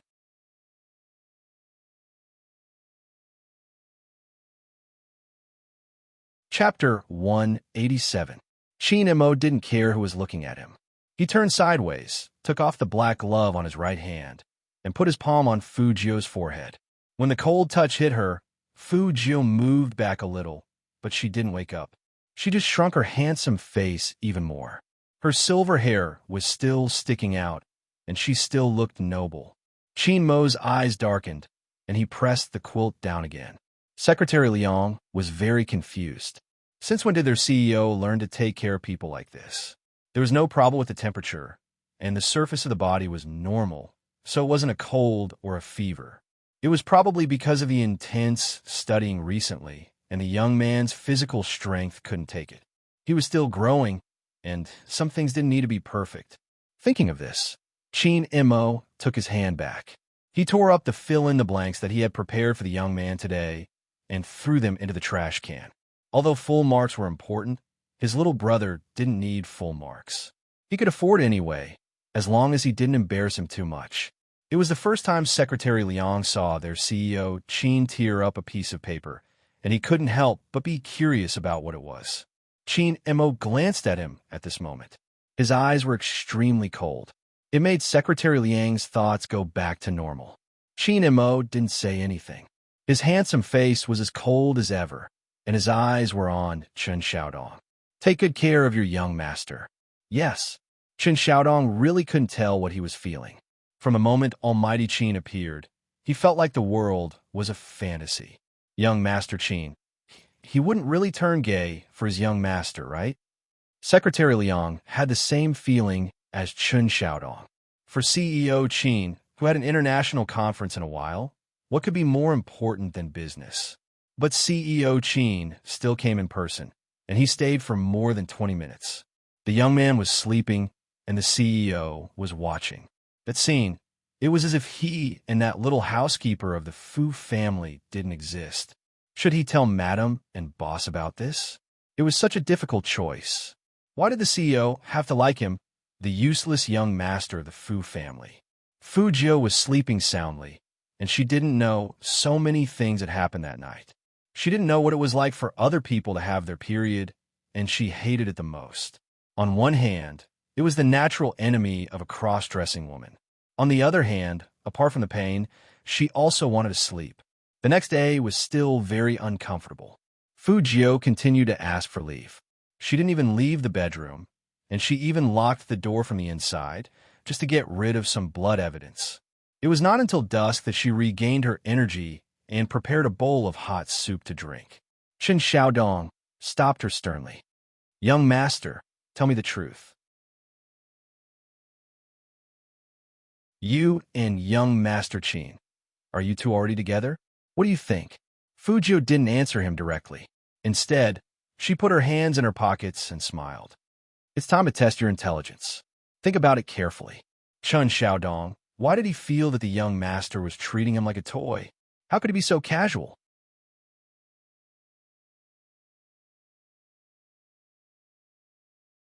Chapter 188. When Fu Jio heard this, she suddenly froze. Temperature measurement? Did Almighty Qin give me a thermometer? No, Young Master Qin, just touch your forehead, Chun Xiaodong said. Fu Jiu raised her eyebrows and laughed. So, it was just my forehead. It's because he's touching his forehead that's weird, okay? Young Master Qin's secretary was dumbfounded. Chun Xiaodong was still nagging. Young Master, do you know how complicated my feelings are right now? I'm happy for you, but I'm also worried for myself. How am I going to tell Madam that you and Young Master Qin are together? No one can accept this, okay? Fu Jiu listened to him indifferently. When he was almost done, she crooked her finger at Chun Xiaodong. Seeing this, Chun Xiaodong leaned over. Fu Jiu reached out and patted his face. Xiaodong, your IQ is directly proportional to your height. You keep having such unrealistic dreams all day long. Be careful. Almighty Qin might find out about your thoughts and chop you up into dumplings, human meat filling. Chun Xiaodong was a bit confused at first, but after a while, he realized that his young master not only attacked his IQ, but also his height. Young Master Qin just told him to take good care of his young master. Young Master Qin didn't need to be taken care of. He was either flirting with girls, or on his way to flirt with girls, or he was bad-mouthing him. Moreover, he even thought that the way he talked just now was very handsome. He was hopeless. After rehydrating, Fu Jiu slept in bed for the whole night. It wasn't until the day of the monthly exam that she put on the school uniform that had been washed a long time ago. She wore a black mask on her face, but she didn't go skateboarding. Jiang City was always foggy in the morning after winter. One could vaguely hear the sound of students playing, and the smell of pancakes permeated the air. Fu Jiu purposely came early today. She had half a steaming hot jianbing in her mouth. She didn't enter the school and just stood at the entrance of the alley near the school gate. Her goal was clear. She would find whoever took the lead that day. Lu Zongming, who was on the phone with his head down, didn't realize the danger at all. By the time he reacted, he had already been forcefully pulled into the alley at the side. Lu Zongming paused after seeing the young man's face, and he wanted to curse. Fu Jiu didn't waste time talking to him. She kicked him, and it almost took Lu Zongming's life. This time, the strength was different from before. This time, Fu Jiu used all her strength. Lu Zongming rolled on the ground in pain. But Fu Jiu was not moved at all. She looked indifferent. Lu Zongming had never seen this in a high school student. But in the next second, the youngster laughed again.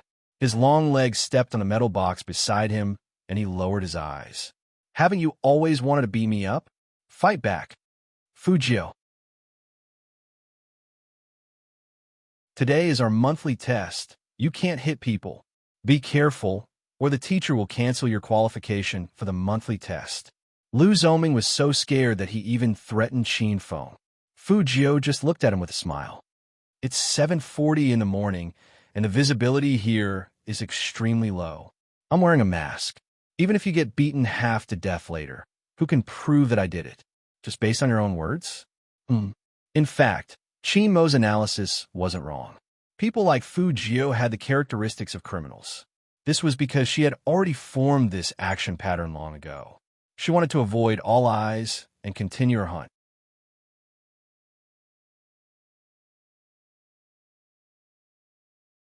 Chapter 189. Yu. Lu Zongming was really scared.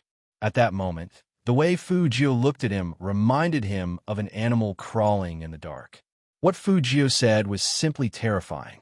Even if he was beaten to death, Fu Jiu wouldn't have to take any responsibility. Was he still a high school student? They always hit people whenever they wanted to. But this person hit someone and destroyed the evidence? After Lu Zongming figured this out, he didn't feel relieved. Instead, he felt a chill on the back of his neck. At this moment, he realized that no one would pass by this place, which meant that no one would save him. Fu Jiu was still smiling casually. Her long legs blocked Lu Zongming's only way out. It was because of those evil and handsome eyes that made people feel more oppressed. Lu Zongming couldn't even stand up. He stuttered and explained, Fu Jiu, I am classmates. It's inevitable that there will be some friction between classmates. I'm sorry for surrounding you. I apologize. Anyway, we have an exam in a while. It's not good to be late. Fu Jiu heard his words and raised her pretty eyebrows. You have a good attitude, but it's not a small friction between us. As she said this, she reached out her hand. Her silver hair moved slightly, and she directly pulled Lu Zhongming's collar over. She pressed her handsome face down. You are deliberately messing with me, aren't you? If you wanted to let you go, I can. Take out your phone and call the person who instructed you to do so. Lu Zhongming's eyes trembled. What instruction? Classmate Lu. Fu Jio smiled slowly and patted his face with her left hand. I don't have much patience. Are you going to call or not? Lu Zhongming didn't say anything. Fu Jio didn't want to waste time with him. She bent her right knee and was about to beat him up again. Lu Zhongming stretched out his hands and shouted anxiously, I'll call. Fu Jio laughed and threw him against the wall. Lu Zhongming knew that he couldn't escape. With Fu Jio's attitude, if he didn't make this call, he would really beat him to death. In fact, Lu Zhongming's body was in great pain. What surprised him was that after being beaten up like this, there was not a single trace of blood on his body.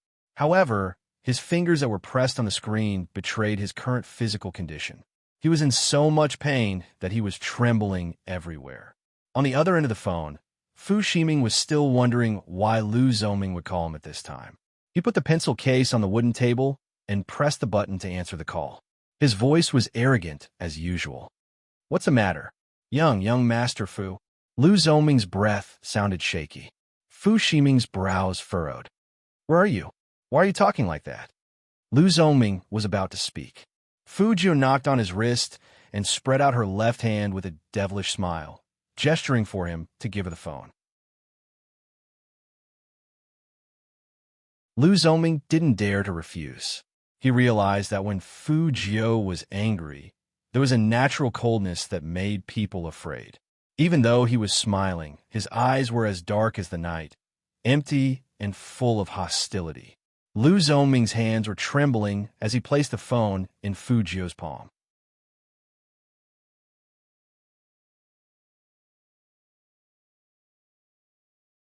Chapter 190. When he heard that familiar voice, he felt a chill down his spine. Fu Ximing, who was standing in the classroom, froze. Why was Lu Zhongming's phone in the hands of this trash? Fu Jio was still laughing, and her voice was deep and pleasant. Honestly, I'm really curious. Don't you feel like you're being slapped in the face when others call you young Master Fu? Your name isn't on the Fu family's genealogy. Oh, right.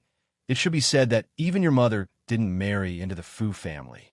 It's a pity that after so many years of planning, she still has to live outside and be a mistress. You, Fu Jio, who do you think you are? Who do you think your mother is? Our whole family came from the countryside. Dad didn't want your mother for a long time, but your mother still doesn't let go. Do you really think you're so great? You're just a prodigal son whose company is about to close down, and you still dare to clamor in front of me? Fu Ximing stood up in anger. His fingers paused, and he gripped the carbon pen in his hand tightly. Fu Jio, who do you think you are? Where does your confidence come from? Compared to Fu Ximing's exasperation, Fu Jio's voice was much more languid. Fu Ximing, go back and tell Fu Zhongyi to return all his shares and assets. My mom will immediately kick him out. Let's get to the bottom of this. Who's the one holding on to whose things? Also, illegitimate son of Fu. If you want to fight, do it yourself. Isn't it funny to find someone else to do it for you? After saying that, Fu Jio hung up the phone and threw it back into Lu Zhongming's arms. She tilted her head and put on her mask, revealing the evil smile in her eyes. She casually put her hands in the pockets of her school uniform and slowly walked out of the alley. Her back view was very cool, as if she hadn't just beaten someone up, but fed a kitten by the roadside. Fu Ximing was so angry that his handsome face was also extremely cold. He wanted to say a few more words, but he found that the other party had already hung up the line. This made him even more intolerable, but when he called back again, he had already changed people. Lu Zhongming, who had just stood up, picked up the phone.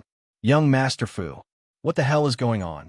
Fu Ximing lowered his voice, and his eyes were frighteningly gloomy. Why would that trash use your phone call me? Didn't you say it was all settled? Lu Zhongming gritted his teeth in pain and said guiltily, Young Master Fu, it's not because of me, it's because of Fu Jio. I don't know where he learned how to do this, but he's so ruthless when he hits people. My leg was almost broken by his kicks, and that day, actually, there were 7 or 8 of us, but we didn't surround him, and we even had a rest for a few days. Enough. The more Fu Shiming listened, the more venomous his eyes became. Everyone knows how incompetent that pervert is. How could 7 or 8 people not be able to surround him?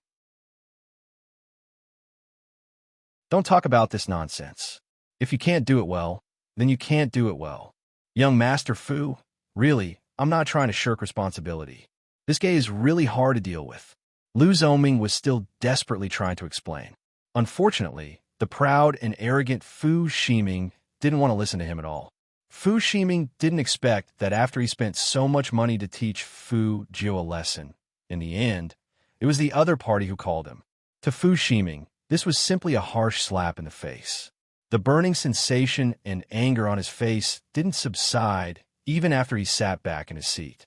At the same time, the students from number 1 middle school had already entered the exam hall one after another.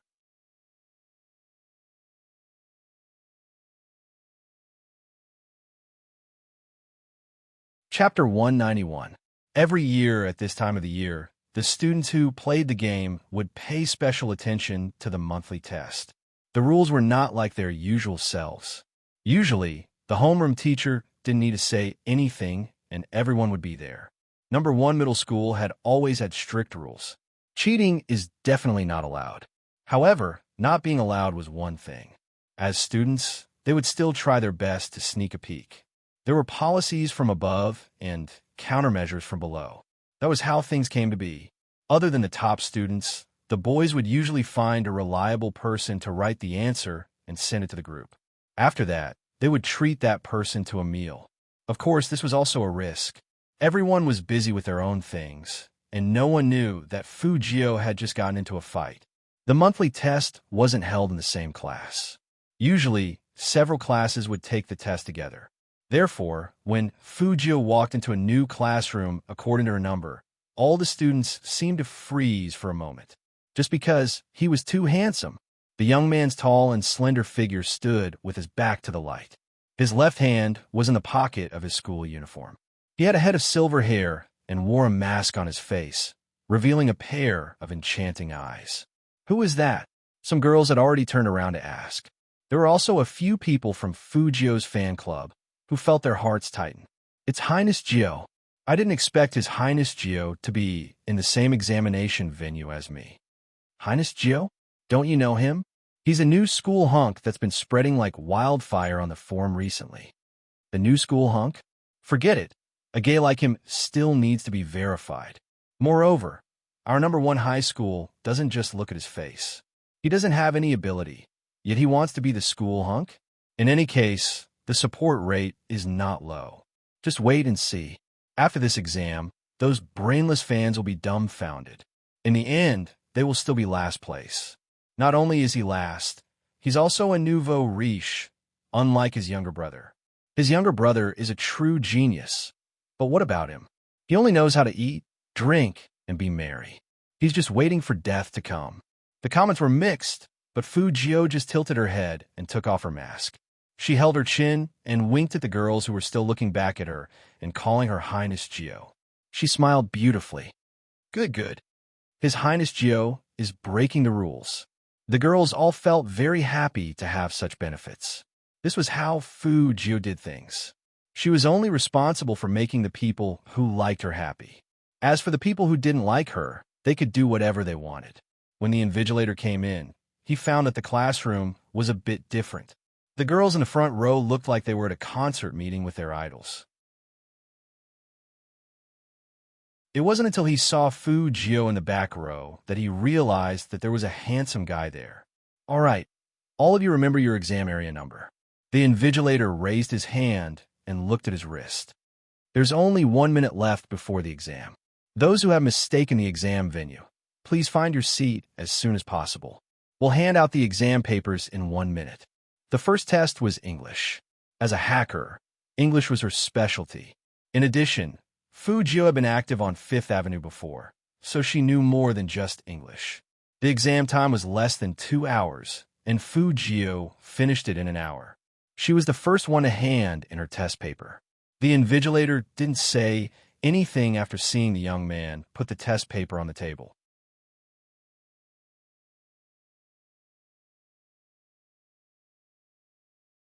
Chapter 192.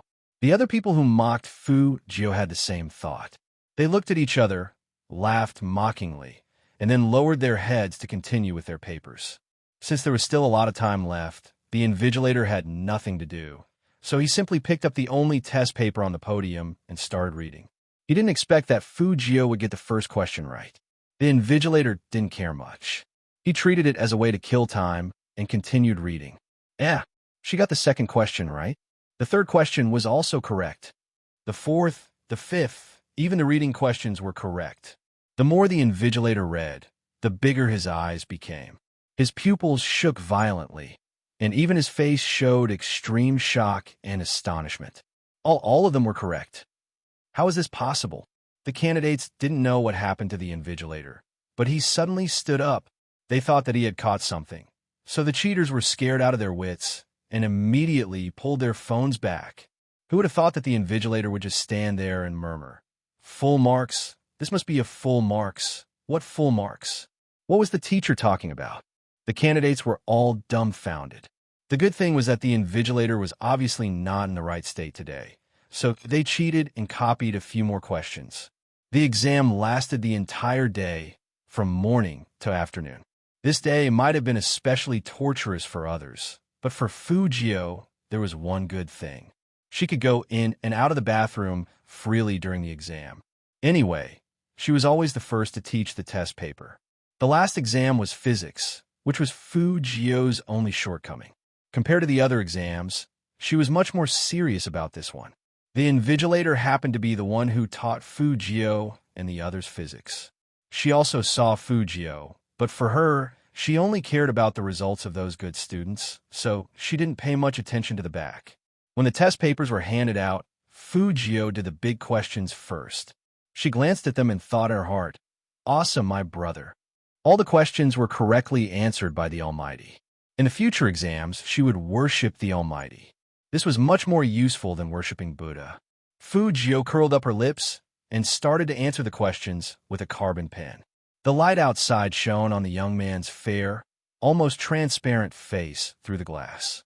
At that moment, one could almost see the tranquil gentleness of time. It was said that serious men were the most handsome.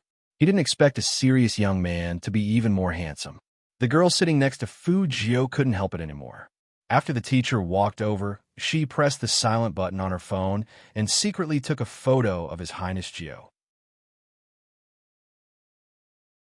Fu Jio answered the questions very quickly, and when it came to the fill-in-the-blank questions, she felt that the knowledge was somehow familiar. An image of a supplementary lesson appeared in his mind. The man held his chin lazily and knocked her head with one hand. Even his voice was elegant, and his expression was cold and indifferent. "You can't even remember such a simple formula. I really overestimated your IQ." Every time Fu Jio thought of the Almighty's face, she felt indignant. She bit her pen and continued writing. In order to prove her intelligence, she had to get it right.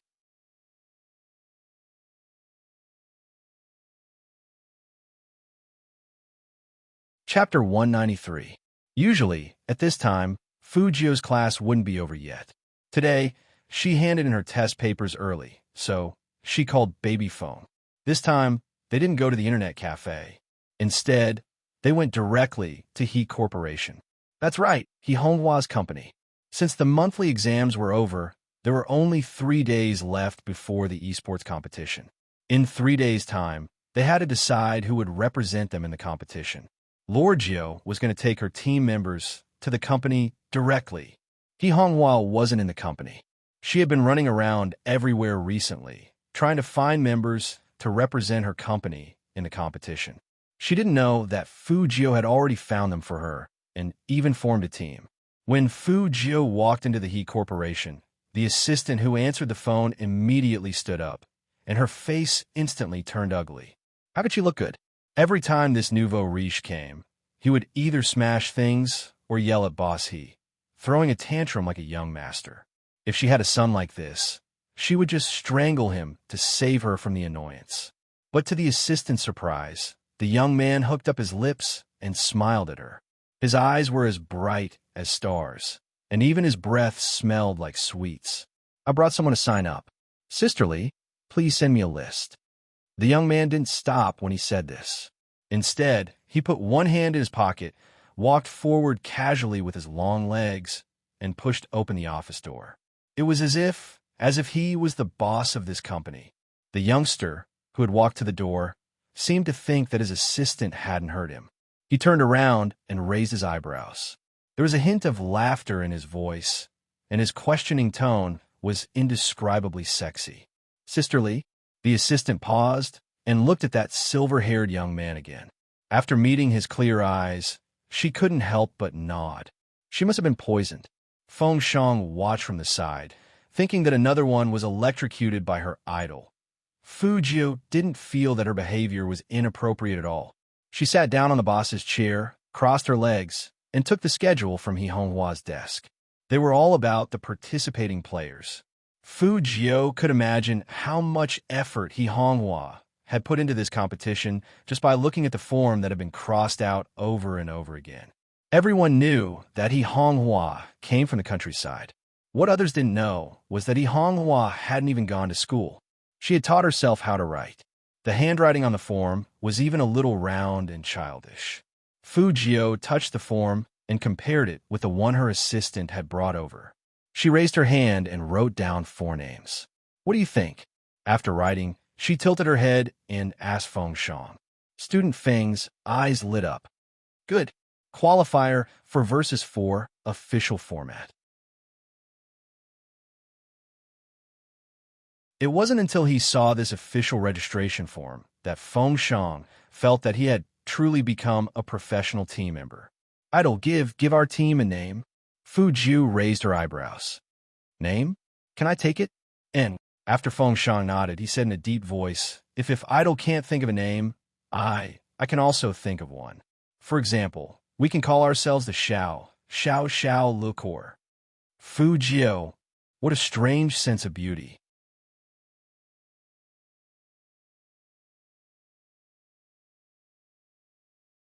Chapter 194.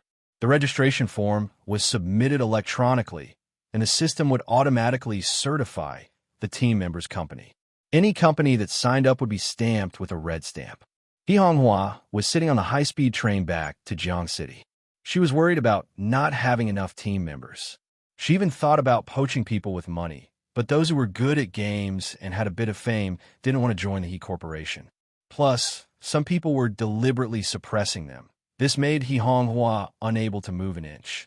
There were still 3 days before the esports competition, but she didn't even have enough team members. Could she just accept her fate like this? He Honghua picked up her phone and refreshed the company's registration page. What she didn't expect was that when she refreshed the page, a red message popped up on the website. After seeing that message, He Honghua thought that there was something wrong with her eyes. She rubbed them with her chubby hands and looked again. It was still there. The words He Family Army seemed to have appeared out of nowhere under the He Corporation's name, with the company's exclusive red stamp. It was reflected in He Honghua's eyes. He Honghua quickly clicked on that message. The team members were clearly visible. Shui Yaoyao, Feng Shang, In Wuyao, Fu Jiu. After seeing the last name, He Honghua's pupils suddenly shook. She checked it several times to make sure that she wasn't mistaken. Moreover, there were photos and identity information of the team members. The young man in the photo was so handsome that he could even outshine the stars. Especially when he curled up his thin lips and looked at the camera, there was a hint of evilness in his eyes. If girls saw that, they would definitely scream uncontrollably. She didn't know why, but He Honghua's eyes were a little moist. Only the website company had the right to see the registration information of each company. This was for the fairness of the competition. The players all participated in the competition with their real names. They would only compete with their in-game names when they arrived at the venue. This was also to set up suspense so that it could trigger more heated discussions. So He Honghua didn't know that Fu Jiu was Spade Z. She was touched that her Jiu could stand up at this time. Even though her Geo was a terrible gamer, she was simple in her thinking. As for the other three, she didn't know where her Geo found them to make up the numbers.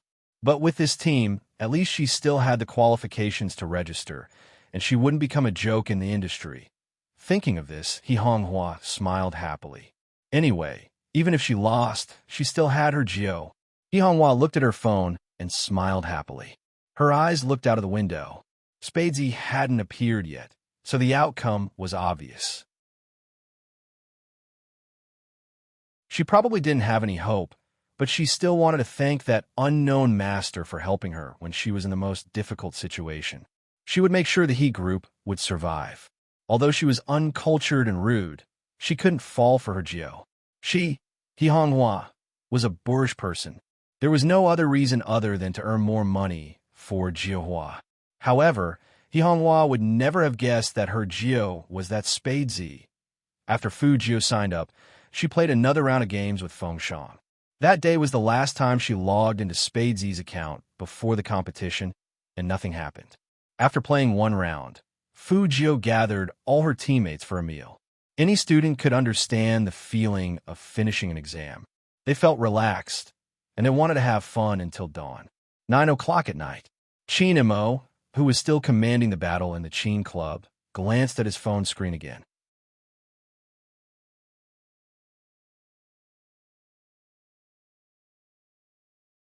Chapter 195. Almost everyone in the team noticed their captain's action. It wasn't because they were observant.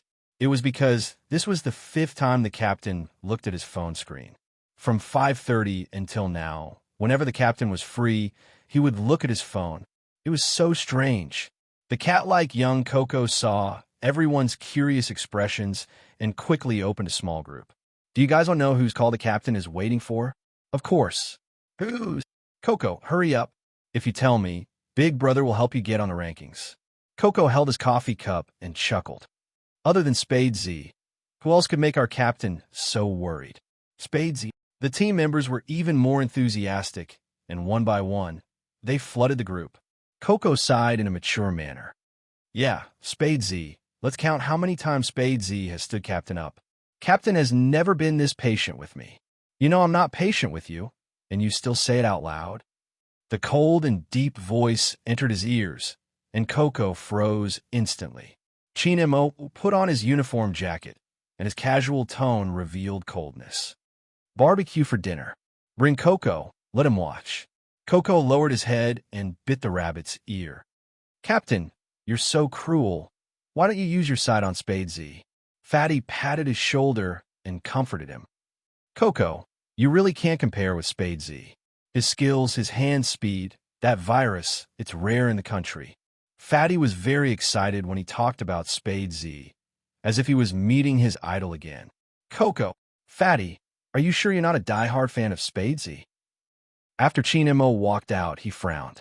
His slender white fingers moved, and he directly dialed a number. But what he heard was a notification that the other party's phone was turned off. Qin Mo's eyes were filled with coldness. He thought the youngster would be the first to call him after the monthly test. Now it seemed that he was being overly sentimental. Overly sentimental? After thinking of this word, Qin Mo tilted his head and laughed quietly. He threw the phone aside and thought of several ways to discipline his brother. Among them, the most satisfying one was to cripple someone. Because of this, he made a special call to his former business partner and told him that he understood how he felt after his younger brother disobeyed him. The CEO who picked up the phone was a little confused. After hanging up, he was even more confused. Qin Mo didn't think there was anything wrong with his actions. It was more efficient to listen to the opinions of experienced people than to fumble around on his own. Unfortunately, no matter how the other party told him to be gentle, the most gentle way he could think of was to catch the youth and teach him a good lesson. At the very least, he had to let the youth know that even if he was in the rebellious phase of his youth, he still had to report to his elder brother wherever he went. Achoo! Fu Geo didn't know that she had provoked the Almighty again. After she relaxed, she threw herself onto the bed.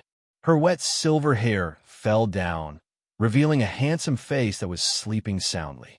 The monthly exam was different from the midterm exam. The results would be out very quickly. The next day, as soon as the students arrived at school, they were greeted with the most apprehensive mood. The first lesson was English. From the light footsteps of the English teacher, one could tell that she was in a good mood.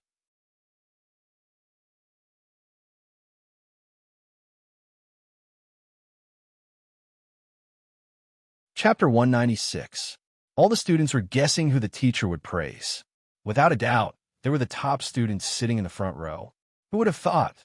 The English teacher said an unexpected name, Fujio. Not only was his English the best in class, but he was also one of the few students in the school who scored full marks. Full marks? In an instant, everyone turned to look at the youth in the last row.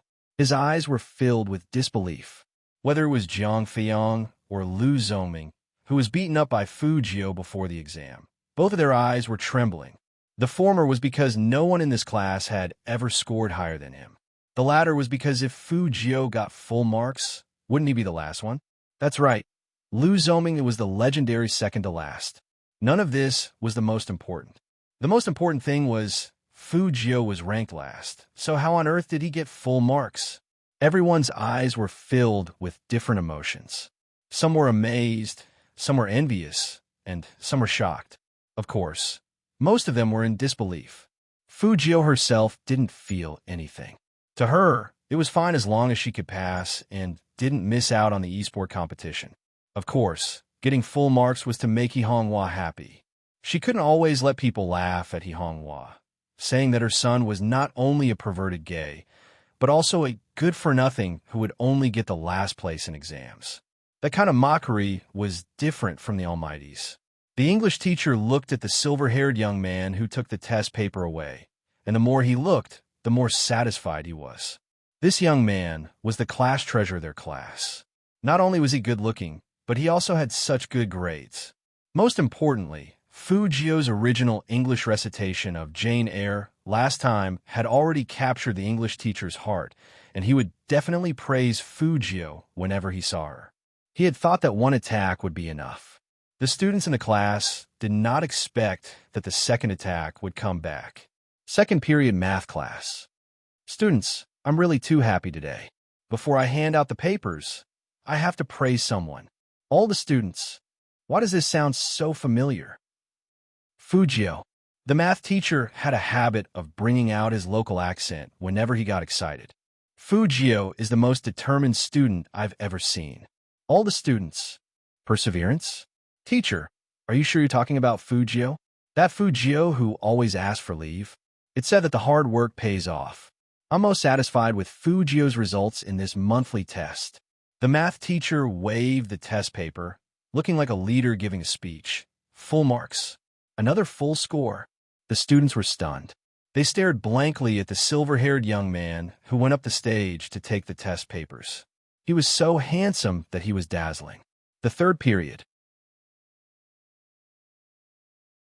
The students didn't wait for the happy teacher to speak and directly said, "Teacher, just tell us, did someone in our class get full marks this time?" Full marks? The teacher burst into laughter. How is that possible? This is language. Writing a composition will deduct marks. Students, damn, that's right. How could I forget that writing an essay will result in a deduction of marks? However, I'm still very happy. Teacher must praise someone today. The students, Teacher, did you discuss this beforehand? Can't you change your lines? Fujio, your composition is so good that I only deducted 1 mark. Students, what's the difference between that and full marks? On the day the results were announced, the students in the inferior classes suffered an unprecedented critical blow.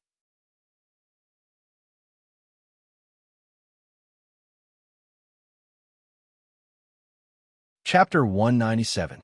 The teacher walked in with the test papers. Her face didn't look too good. Not only that, but there was an indescribable seriousness in her expression. Class representative, come up and hand out the test papers. After the physics teacher said this, she looked at the seat at the back and said in a cold tone, Fujio, come out with me. The students present were all dumbfounded by this completely opposite attitude.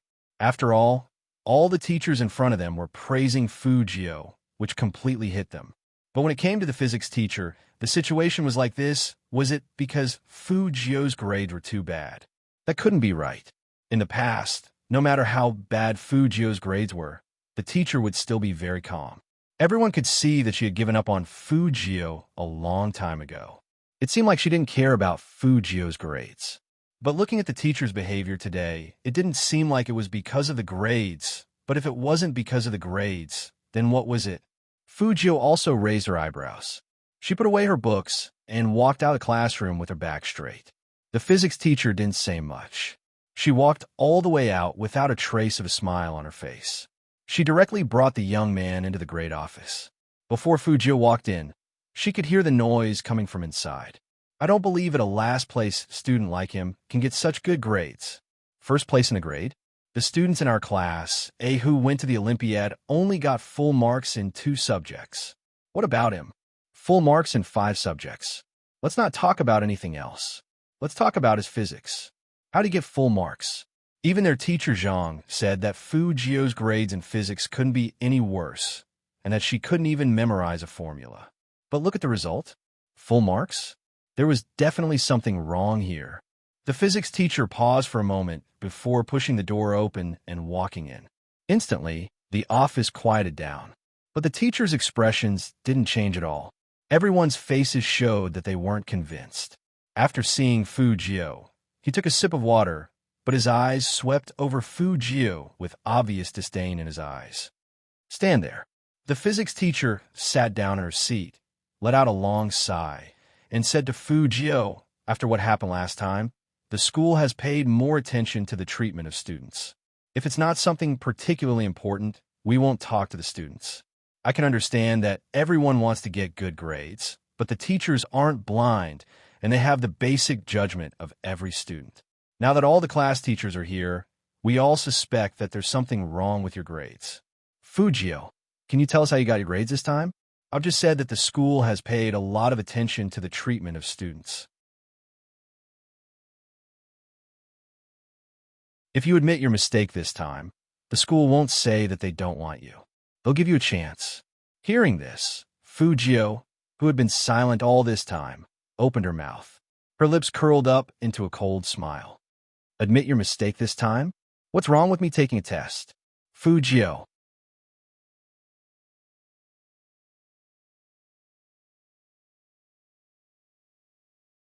Chapter 198.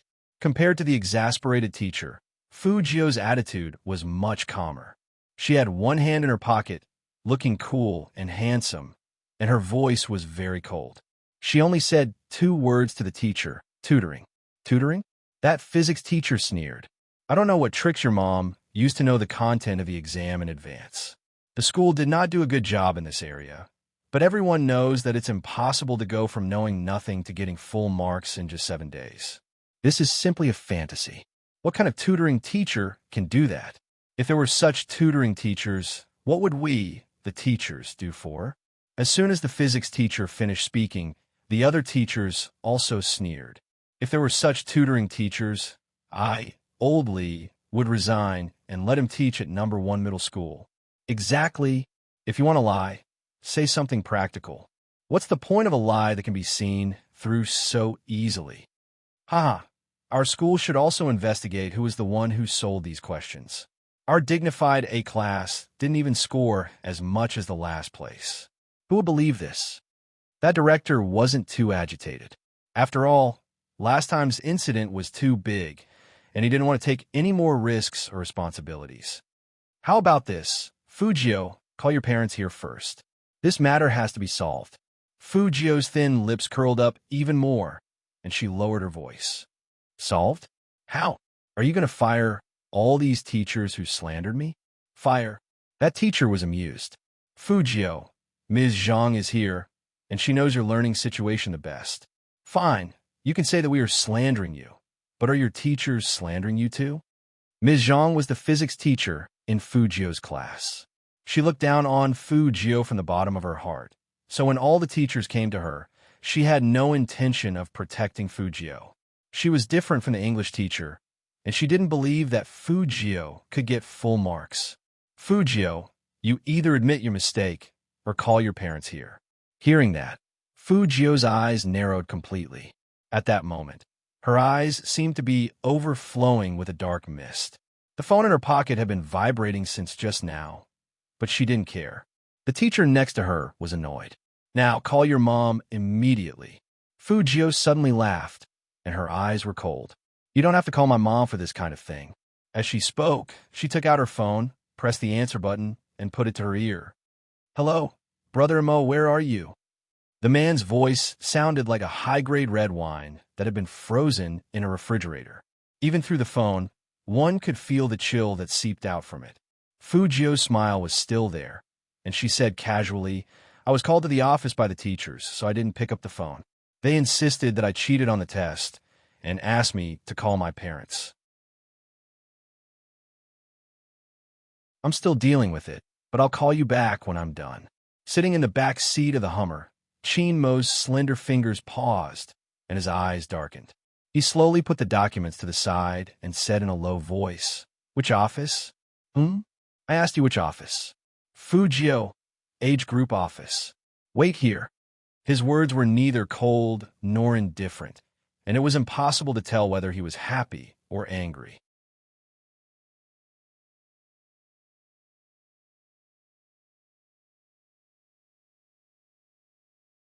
Chapter 199. After Fujio hung up, she was still a little confused. Did the Almighty mean that he was coming? Seeing Fujio on the phone, the teachers were a little unwilling to let her go. After all, this was related to the school's ranking. Fujio, if you don't make a decision soon, all of us teachers will write a petition saying that number 1 middle school will not allow a person with bad conduct to be the top student in the school. Fujio put away her phone and played with it in her palm. She ignored them and just stood there with a smile. Every teacher was a little annoyed because Fujio looked at them as if they were a bunch of clowns. The physics teacher felt it the most.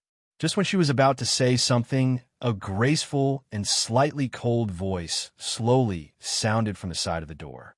Conduct problem? That voice wasn't loud, but it sounded like ice and snow. Only because it was so pleasant to the ears. It gave people a feeling of coldness that was as deep as an ancient well. Hearing that, almost everyone turned around to look.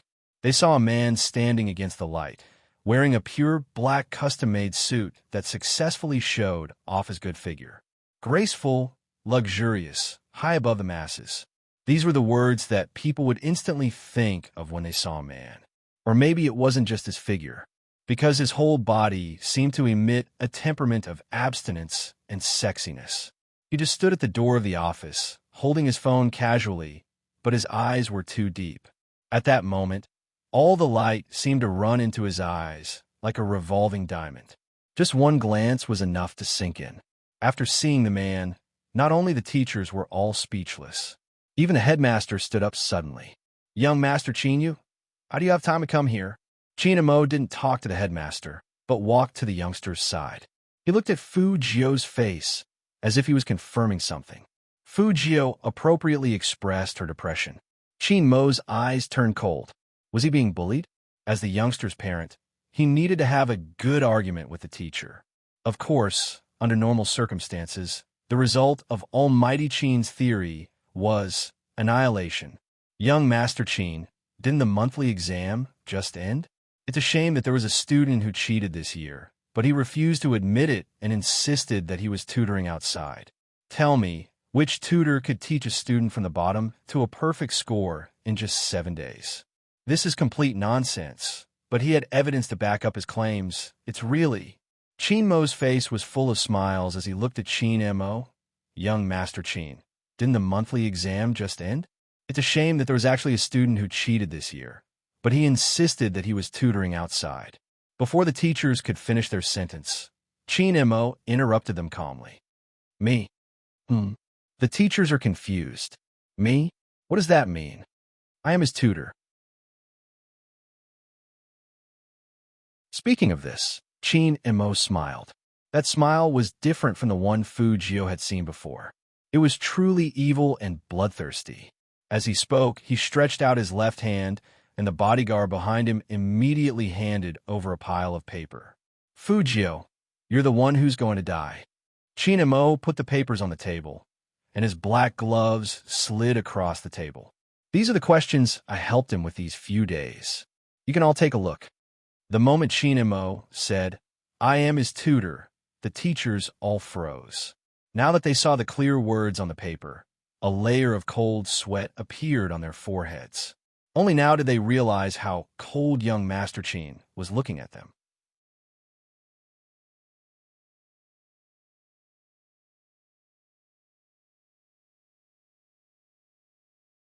Chapter 200. How could this be? Who would have thought that Fujio's tutor was young Master Chin? Regret was not enough to express how the teachers were feeling right now. Their faces were all red, and they wanted to find a hole to hide in. This slap in the face was really embarrassing, because everyone knew how good Chinamo was, not because of his family background, but because of his inhuman grades and IQ. Looking at those physics questions that had been suppressed, the grade director suddenly remembered that young Master Chin did ask him about the physics course not long ago, and he also mentioned the problem of male and female desk mates. At that time, he always thought that young Master Chin did it for his girlfriend. Now it seemed, could it be for Fujio? Thinking of this, the grade director's eyes shook violently. They really screwed up today, and it was very likely that they had wrongly accused someone. The physics teacher in Fujio's class wanted to explain for the other teachers. Unfortunately, Almighty Chin was never a person who would give others a chance in this aspect.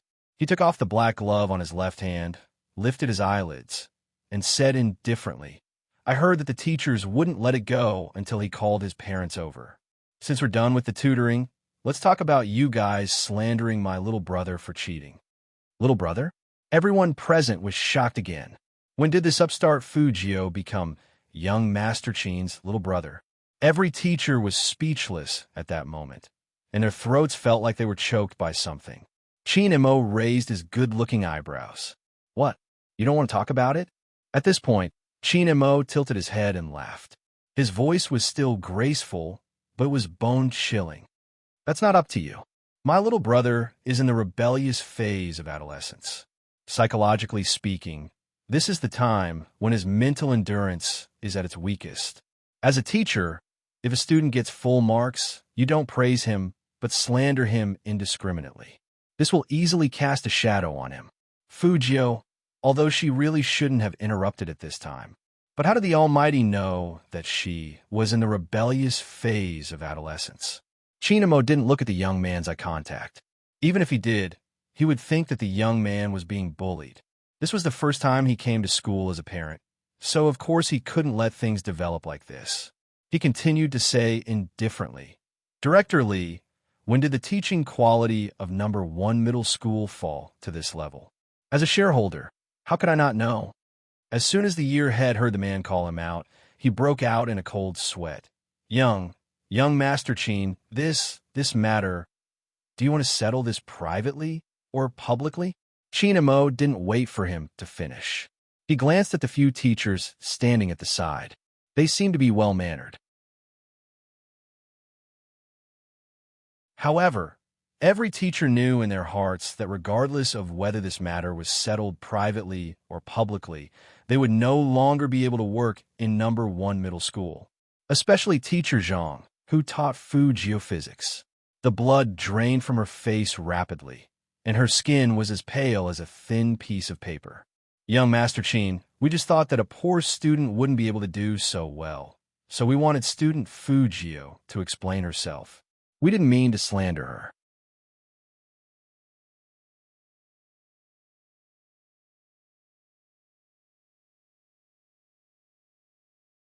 Chapter 201. Young Master Chin's question was like, "Do you want your left hand chopped off or your right hand chopped off?" No matter which hand he chopped off, it was the same as chopping off the hand. There was no difference. "Can't choose." Chinamo retracted his gaze and said faintly, "Then there's no need to choose. Teacher Lee, remove these people's teacher identities and record them in the file." Was this public? The teachers were anxious. Once they were recorded in the file, not only would they not be able to teach at number 1 middle school, they wouldn't even be able to be teachers in the future. "Young Master Chin, I choose private." Teacher Zhang's voice also changed. You see, I can satisfy any condition Fu Jio raises. The nature of this matter doesn't need to be recorded in the file. I'm misunderstood at the beginning. Teacher Zhang's words sounded like she was admitting her mistake, but in fact, she didn't mean to apologize at all. She just kept repeating that it was a misunderstanding. Oh, you chose private? Qin Mo raised his eyes and glanced in her direction. He raised his voice slightly and said carelessly, "Then, Teacher Zhang, please be prepared to go through the legal process. As Fu Jio's parent, I will sue you for slandering and ridiculing a student." Teacher Zhang was dumbfounded. She didn't expect that this was what young Master Qin meant by private. Her parents were both from the bureau.